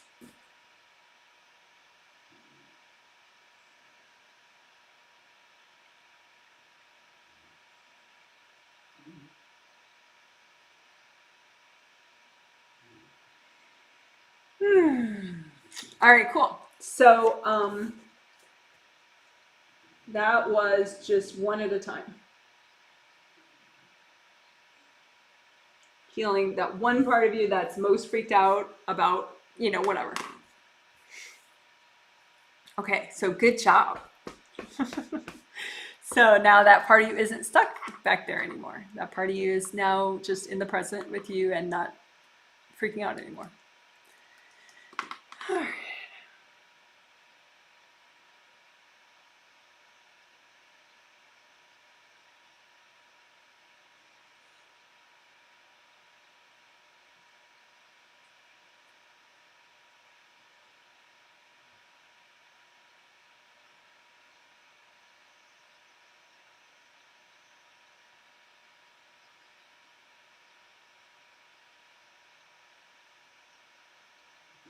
You can check your creative rings above your head, because energy needs to flow upward and downward through your seventh chakra, and between your seventh chakra and the upper parts of your aura. So just check that you can have nice energy flow through your creative rings, your 3 gold creative rings here, because maybe they're half blocked or something. So just surround your creative rings in gold light. We did a lot of repair work and unblocking for them in the first healing 2 days ago. But so this is just a quick version of that. Just unblock your creative rings so that the energy flows really well through them, your energy.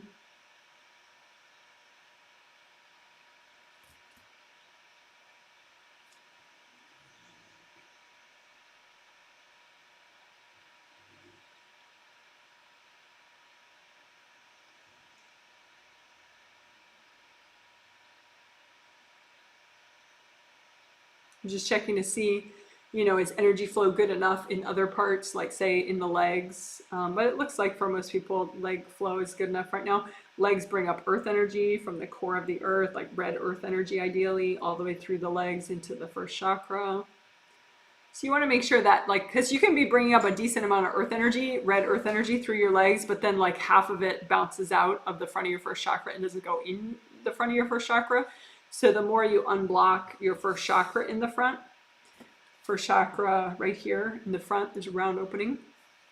So you imagine that round opening and unblock it more and more and more so that the energy, the earth energy that you bring all the way up your legs can come into your first chakra and then out the back.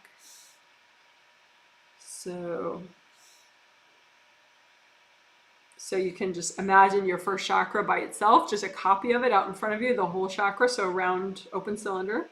So right, cylinder, round opening, round opening. For first chakra, the round opening is in the front and the back. Try not to spill my tea. But so just imagine that we'll just do extra unblocking for your first chakra at the base of the spine. So lots of gold light. First chakra helps with courage, safety, and abundance. So the more it's unblocked and flowing, we'll also do the first layer, which also works together with the first chakra. But the more it's flowing, then the less anxiety you have, the less jumpiness, nervousness, all that good stuff. So then you have just more courage and safety, and you can just relax. So first chakra is what we are unblocking and healing right now. Of course, melt away cords going to everybody, unless you have a young child, 13 or younger, then you keep a first chakra cord to that child, but that's it. And that's only if they're your kid, not if you have like a niece or a nephew or something. Don't cord your niece or your nephew. It's not really your place karmically. Unless you've adopted them and you're their parent. Okay, so first chakra, unblock. Lots of gold light, gold fire, gold water. Red is an ideal color, I would say, for your first chakra, so you can set your first chakra as you're working on it to your favorite shade of red.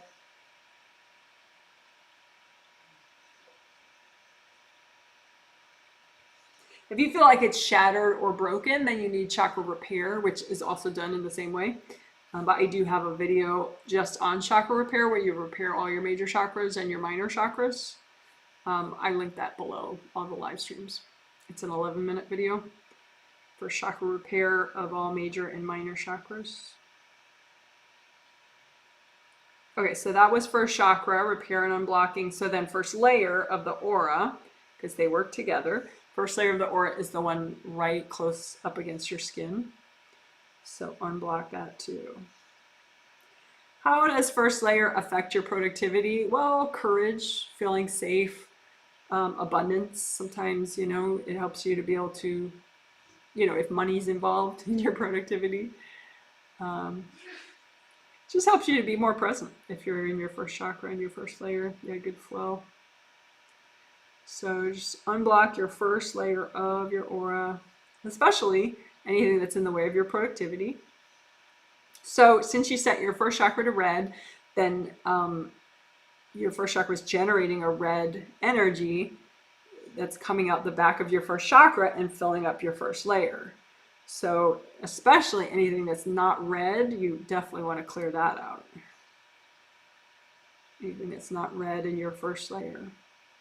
And any hardness anywhere, you want to melt that away, especially like right at the bottom of your first layer. You don't want anything hard there, because the better the flow is at the bottom, the better you can release energy that you need to release down your browning. So you can just take the hard stuff out. Angels, here you go. Take the hard stuff out. Angels, here you go. Throughout your first layer, take the hard stuff out. Angels, here you go. Take the hard stuff out. Angels, here you go. So take the hard stuff out of your first chakra in your first layer. Move it out. Angels, here you go. Move it out. Angels, here you go. Again, your intention is to do what's healthy and gentle to do right now, but sometimes there's a lot that you can do that's still healthy and gentle. So move out the hard stuff in your first layer in your first chakra. Move it out. Angels, here you go.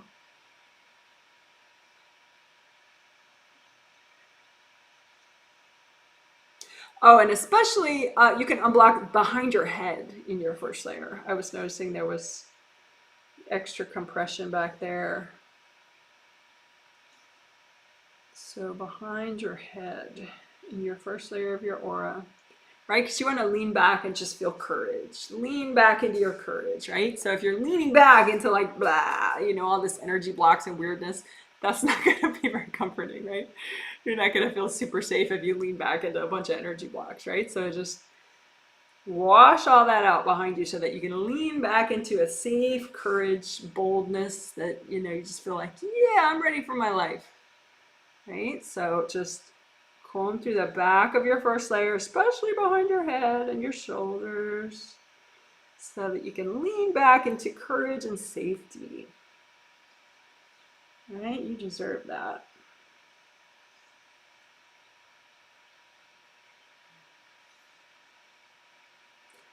And you can say, angels, help me to keep, working on unblocking my energy. So that way it doesn't stop with this healing. You just keep working on it with your angels. And then just broaden it out, broaden your unblocking work out to be all your major chakras and all your aura layers. So again, especially in the back, you want to lean back into your energy, your flow, your productivity. So you got to clear out all that junk back there so that you are leaning back into your productivity, into your courage and safety, your confidence, all that good stuff, right? And then under your feet, unblock all of that so that you're standing on nice, strong flow. Flow, flow, flow. And in the front, melt away anything that's triggered, any triggered energy blocks, maybe in the way of your productivity, or just triggered for other reasons. Just melt those triggered energy blocks away. When energy blocks trigger, they go to the front of your aura.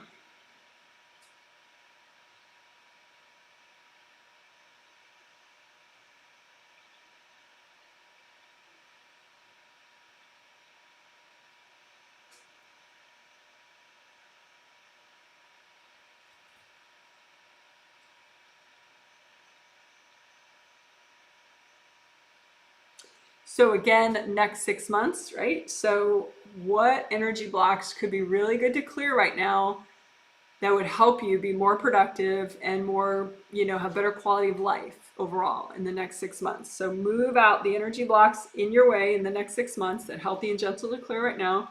And just, you can bottle them up just for fun. Go angels, here you go. So you're looking at you're imagining your space, you're moving out energy blocks that are healthy and gentle to clear and really help you be productive and content and happy in the next 6 months if you move these out. So move out the energy blocks, give them your angels. Angels, here you go. If you're healing yourself, you can move them out and blow them up. That's kind of fun. So imagine any energy blocks that would be in your way of your productivity or just overall happiness and quality of life in the next 6 months. Move those energy blocks out. Angels, here you go. All right. So reground, red or orange or yellow. Unblock your grounding, especially in the back, in the middle, the center core part, of course the front tooth. Indie grounding, wash everyone out of your grounding. Just say, hey, go check your grounding. Ask your angels to help with grounding.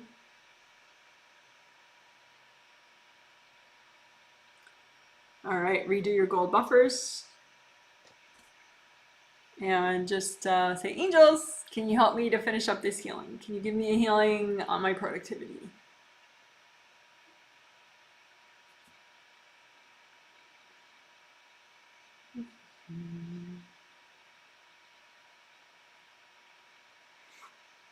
All right, so that's it. We did it. Good job. Woohoo!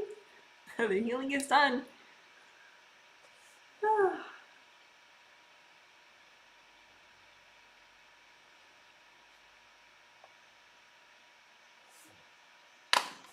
So I'm going to quickly read through if you have any feedback about how this healing was for you. How do you feel right now? And you can include context, like if I healed you and you healed yourself, or I just healed you and you relaxed with your tea, or you just healed yourself only. That's useful context usually.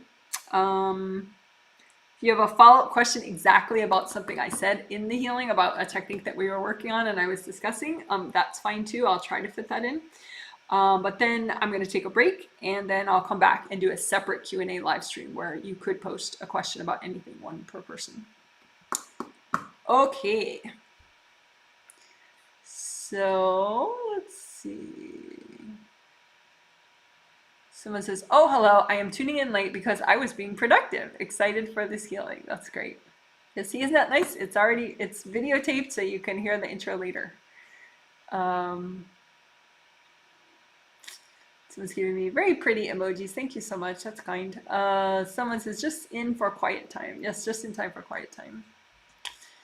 Someone says, productivity kicked in this morning, washing windows and curtains as we speak. Ah, good for you. You go, girl. Someone says, just hopping on. Thumbs up. Thank you. Yeah, if you, please give this live stream a thumbs up if you don't mind, if you like the live stream, because it helps people to find it. Because, you know, YouTube, there are all these games of like, you know, if you're going to fill your video with ads, YouTube likes you better, you know? And so I say, no, don't put ads on, but of course they're going to do it anyway now. But so that makes me less popular, you know, with the YouTube computers. So the more thumbs up you give, the more comments you give, that helps to undo that bias and then people see the video. Someone says, hiya, thank you so much. Zebra emojis, those are cool. Someone says, just hopping on.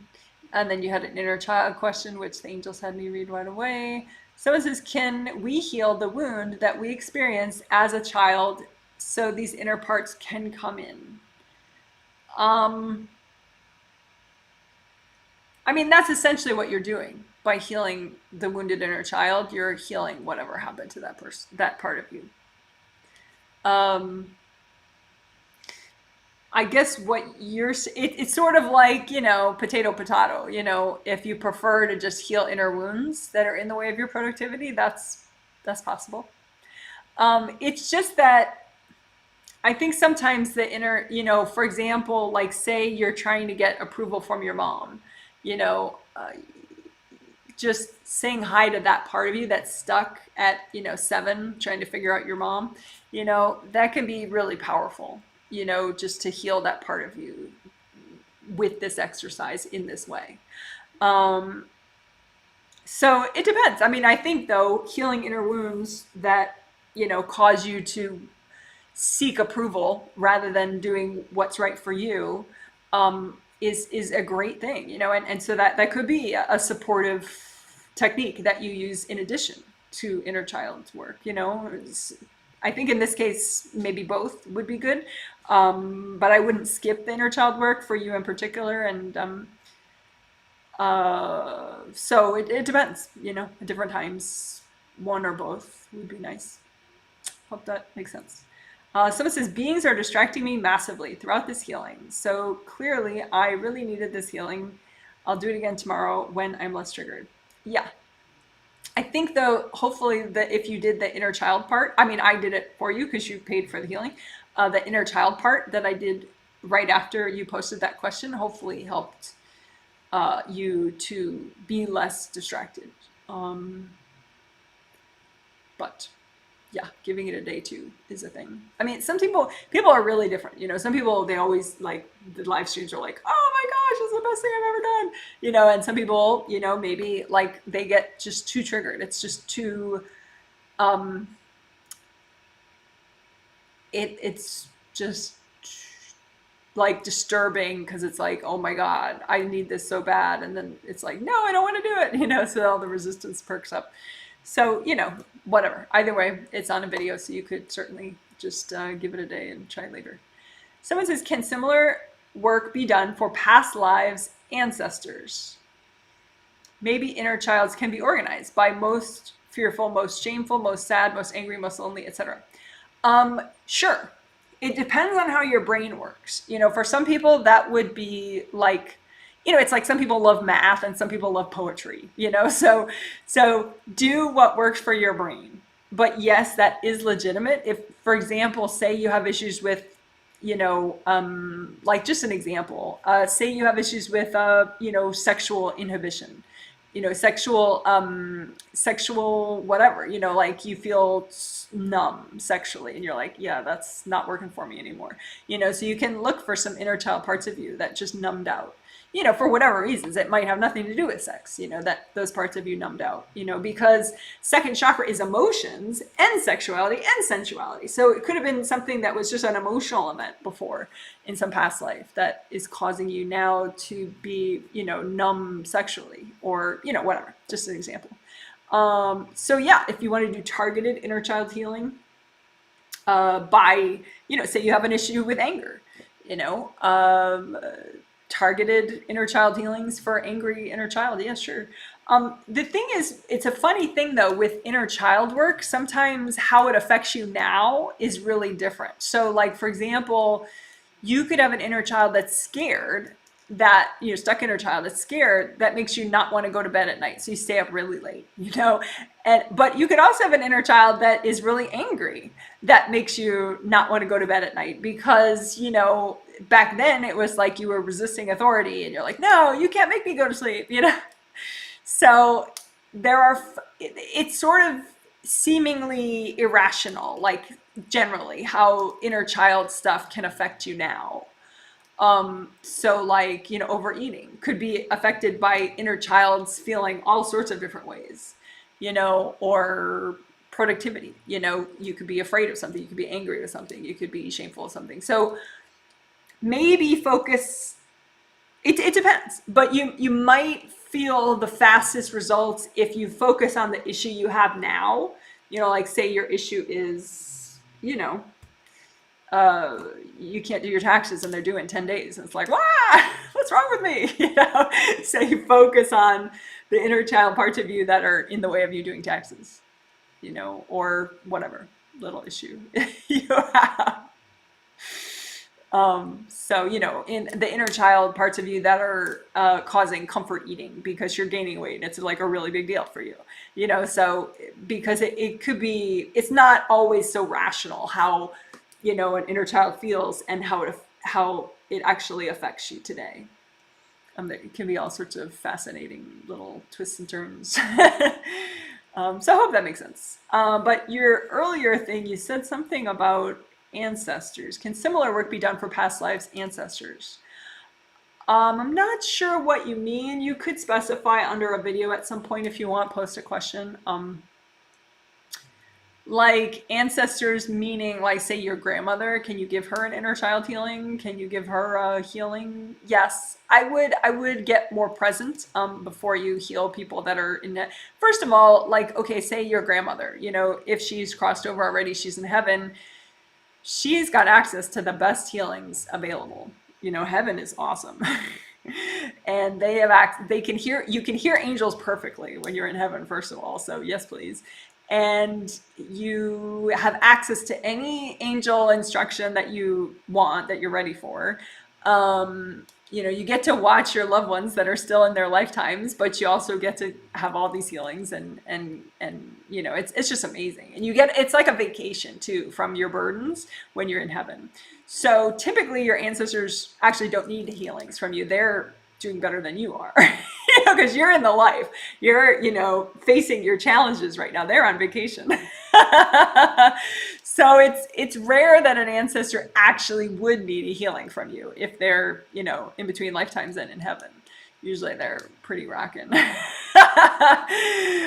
You could do flower healing for them because, you know, who doesn't like that? So there's a video I have like flower healing for others. If you search Janet Wright, flower healing for others. You could do flower healing for them because they'll always appreciate that. That's just adorable and cute, and it could be very touching for them. But so anyway, I hope that makes sense. But I would say also get more present. You know, the more present you get, then you're more able to do healings for others safely. So if you're ideally, you know, in all your chakras, I mean, flower healing, that's safe to do. Anyone can do that for other people. That's just because it's so angel facilitated, and it, for some reason, it's just a really, really safe way to help other people. So, you know, that could be a way that anybody, no matter how many chakras you're in so far, could help a friend or a loved one or an ancestor. So maybe that answers your question. If not, you could post a different version of it under a video at some point or in the Q&A. Someone says, I feel really good. Thanks so much, Janet. How did my husband do today? He was really triggered yesterday.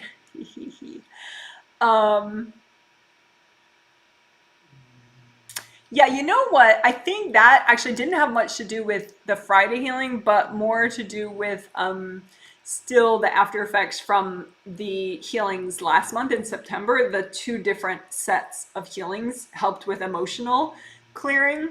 And I think he's finding pockets of repressed anger that were repressed and now they're not. So you might have to just cut him some slack for a little bit, for a few weeks, because I think it's new for him to not just shove it down, you know, and to acknowledge some frustration that he feels that is larger just because he found a big pocket of repressed anger. So it's not really about you, you know, how angry he feels. And it's sort of cathartic for him to be able to put some of his frustrations into words. So, so sorry about that. That just, sometimes, you know, when your partner is, you know, getting more and more present, they'll get pissed about something. And, you know, if you can just cut them some slack and clear your triggers about that everybody has an emotional range. Not everyone is cheerful every day. But yeah, he did great today. He did great on the Friday healing too. That was, like I said, that's just he's still getting after effects from the emotional healings that he got in September. So yeah, the angels give me a check mark for him. He did today's healing fine. Someone said, I wasn't one of the 120, correct? Yes, so I did not heal you, but thanks for reminding me. I tend to listen while doing stuff. Think it achieves anything if I've asked my angels to help? Absolutely, absolutely. I call that half listening, right? I have a term for it, even. But yeah, half listening definitely helps. Especially if you're like, angels, help me make the most of this and also be present with my task. You know, that way your angels help you to kind of balance it, and they'll just direct your attention towards the video the minute I'm saying something that you've needed to hear for a while, you know, so that angels tend to have fun with that kind of half listening stuff. As long as you're open to it, you say, okay, I'm going to let my angels help me so that I make the most of my tasks and make the most of my half listening, you know, and then they'll work it out with you. But yeah, absolutely. It totally helps. It's like, for example, maybe an example would illustrate, like I have some clients who are, you know, they're not very, their motivation to meditate and heal themselves is, I would say, low, right? Their conscious motivation to do this stuff, you know, to set aside 15 minutes where they're not doing anything else and they're just sitting and that's all they're thinking about and doing. This is not going to happen, right? For them, you know, at that time, in that time of their life, it's just not going to happen. They think it's a good idea, but they're not going to do it. So, but they get a habit of half listening to whatever video they pick of mine that day, or maybe it's the same video for a week or whatever, but they half listen while they're making their breakfast or while they're dressing or while they're feeding their 6 cats and dogs.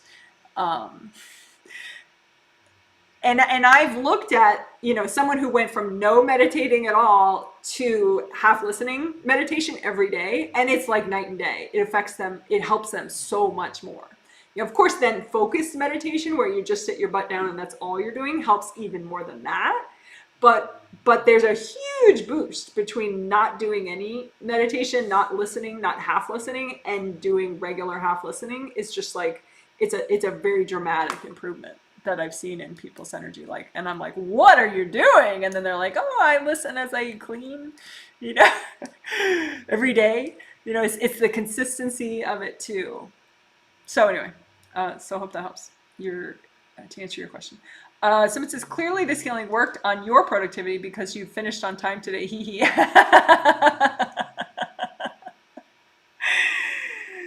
Yeah. Also, the healing summary, I wrote it much more quickly after the Friday healing than I would normally. Normally, I can't even think about doing the healing summary for like hours after I finish the healing. I'm just like, oh, don't even. I can't think about it, you know. But on Friday, I was like, bam, bam, bam. You know, within a couple hours, I was doing it. But yeah, so this is a very important topic for me personally. Someone says this was really fun, so energizing and relaxing. Oh, good. I received the healing and healed myself. Yes, I feel grounded, present, and refreshed. Oh, good. Thank you, Janet. Yeah, I think that was the inner child healing part. Oh, we didn't do much with Akashic records consciously, but yeah, everybody's making a big download right now. That's cool. So we didn't do it consciously. We didn't say, okay, you know, heal yourself and say, I'm ready to do an Akashic record upload or download. You know, angels help me do an Akashic record upload and download. But everybody's already doing it, so I didn't have to say it. That's nice. Someone took away their message. Someone said, joined late. I think I made progress. Hope it was significant. Thank you. Yes. Yes, you did. You're rocking these techniques. So yes, you did make progress. Someone says, thank you for the healing, Janet. Productivity healing is working because I couldn't sit still and focus on the video, so I was doing chores and learning to hand stitch while listening. Yeah, well, good. Yeah, some people clean their entire house or, you know, just do some project that normally they can't do while they're half listening. So yeah, whatever works for you, it's fine. Someone says, whoa, I asked my angels about healing inner wounds regarding approval, and now you're providing an answer. Thank you, Janet. There you go. Someone says, interesting work with inner childhood wounds that might be from trying to please others. Yes, thinking that might have been the case and I wasn't realizing it. Exactly. Yeah, exactly. That's classic subconscious stuff. You know, you're distorting your work style or your work habits because you're trying to please, you know, you're trying to get finally the level of attention and attentiveness and support that you wanted from your dad or from your mom, or the level of, you know, like, I'm proud of you from your, you know, one of your parents, or, you know, you're trying to get one of your siblings to finally like you that clearly never liked you. And then part of you is still trying. and it can affect all sorts of behaviors that you have because you're projecting that into current situations with coworkers, with customers, with colleagues, with neighbors, with your partner, with your kids, all sorts of stuff. So yeah, inner child healing is good that way. Good and mysteriously wondrous because it improves things that you didn't think it would improve. So yeah, yes, the inner child healing totally stopped the distraction. Aha, good. we found a good one for you. So one at a time, the inner child part of you that's freaking out the most, and heal that one. Okay, so it says, thank you, Janet. You referenced my survey on feeling like I'm a bad person. Yes, you had somebody screaming at you every night. I don't know if it's a coworker or a distant family relative or something, but yeah, somebody screaming insults at you. I have that all the time. Not all the time, but if somebody is like really stuck about you, they could be stuck on and off about you, even if you remind them of their angels. They could be stuck off and on for like, I mean, my God, I have one former client who, oh my God, like 10 years ago, I worked with him, and on and off, he screams at me, insults for like a day at a time. What you can do is you can have your angels put up a soundproof wall in between you and that person. So it'll be like a gold soundproofing wall. Just have your angels make it though, because making walls can get dicey because that can block energy. So if an angel makes it, obviously they're going to do a good job. So it won't block anything that shouldn't be blocked, like your energy flow or your interaction with others, So, but yeah, you can ask the angels for a soundproofing wall between you and somebody that keeps screaming at you for 10 years straight about something that they think you did, but they're really just projecting childhood abandonment onto you. But you can also try to help these people, but some people, it's just chronic for them. They're just not ready to get over it. And so you show them their angels and it'll help for like a week, but then sure enough, they're screaming at you again. So yeah, angels can make soundproofing walls. The person wasn't putting thoughts in your space. They're screaming at you. Sound travels. You can hear sound. And you hear someone saying, you're the worst person in the world. So, as you hear that, you might not realize it's somebody else screaming at you. And so you might think, am I a bad person? I feel like I'm a bad person, because you hear the thought and, you don't realize, oh, that's Betty Boop who thinks I'm a terrible person. I have a list of like 3 people that, just think I'm like Satan, and from different, the times of my life. And, so generally once you become aware of this kind of thing, you develop a short list of like, is it this person? Oh, it's her again. Yeah, of course. And then you can say hi to her, show her angels, just be like, I know your life is hard. I know that you feel I'm the worst, but your angels will help you so much, if you just say hi to your angels, and then, you get a little peace for like a week. But it's nice to have your angels just buffer it too. Someone says, inner child healing immediately relieved some of the stubborn pain I felt I couldn't release. So thank you, Janet. Oh, that's so good. I'm glad to hear. Yeah, like I said, inner child healing has weird effects. Weird good, but weird, unpredictably odd benefits. Just because it's so subconscious, and like your childhood is your formative years, so much gets so much is like forming, and so many parts of you are able to be influenced by those years. So yeah, inner child healing. Rah, rah, rah. Someone says, that makes total sense. I was totally confused as to where his freak out was coming from yesterday. LOL. Thank you, Janet. Yeah. Yeah. I mean, that's the thing. We all say we want present spouses and husbands and wives, but then, sometimes they're clearing energy and they all of a sudden are like really sad or really whatever. And you got to kind of be a little understanding. Because being present doesn't mean being perfect. It just means that they're more present. So sometimes that means they can feel what they're handling more and they're more aware of it. Someone says, I forgot to mention the inner child healing felt really good. Good to know. Good to know. Someone said, worked on papers, newly registered to online school during the healing. There you go. I think my angels wanted me to relax, but time flied. Ha ha. Going to relax now, listening to Q&A. I wonder how my mom did. Your angels gave me a check mark.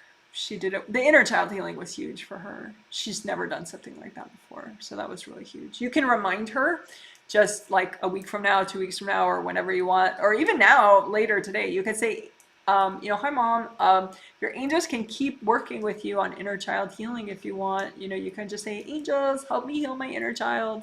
And, you can keep working on that in your sleep with your angels, so that way she knows. I mean, she should know because she got the healing, but you can remind her. Sometimes newbies need extra reminders. Someone says, before the video, I was considering it was going to be a largely lazy day, but I'm very motivated now. Thank you. That's funny.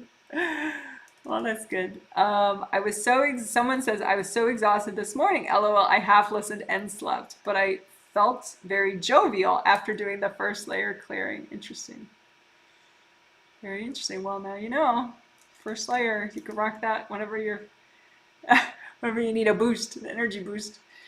Someone said, very helpful. Thanks, Janet. Need lots of healing where productivity is concerned. Well, don't we all? I mean, because there's always room for improvement.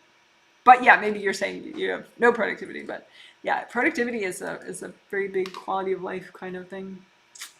Okay, cool. So that was supposed to be short, and it wasn't, of course.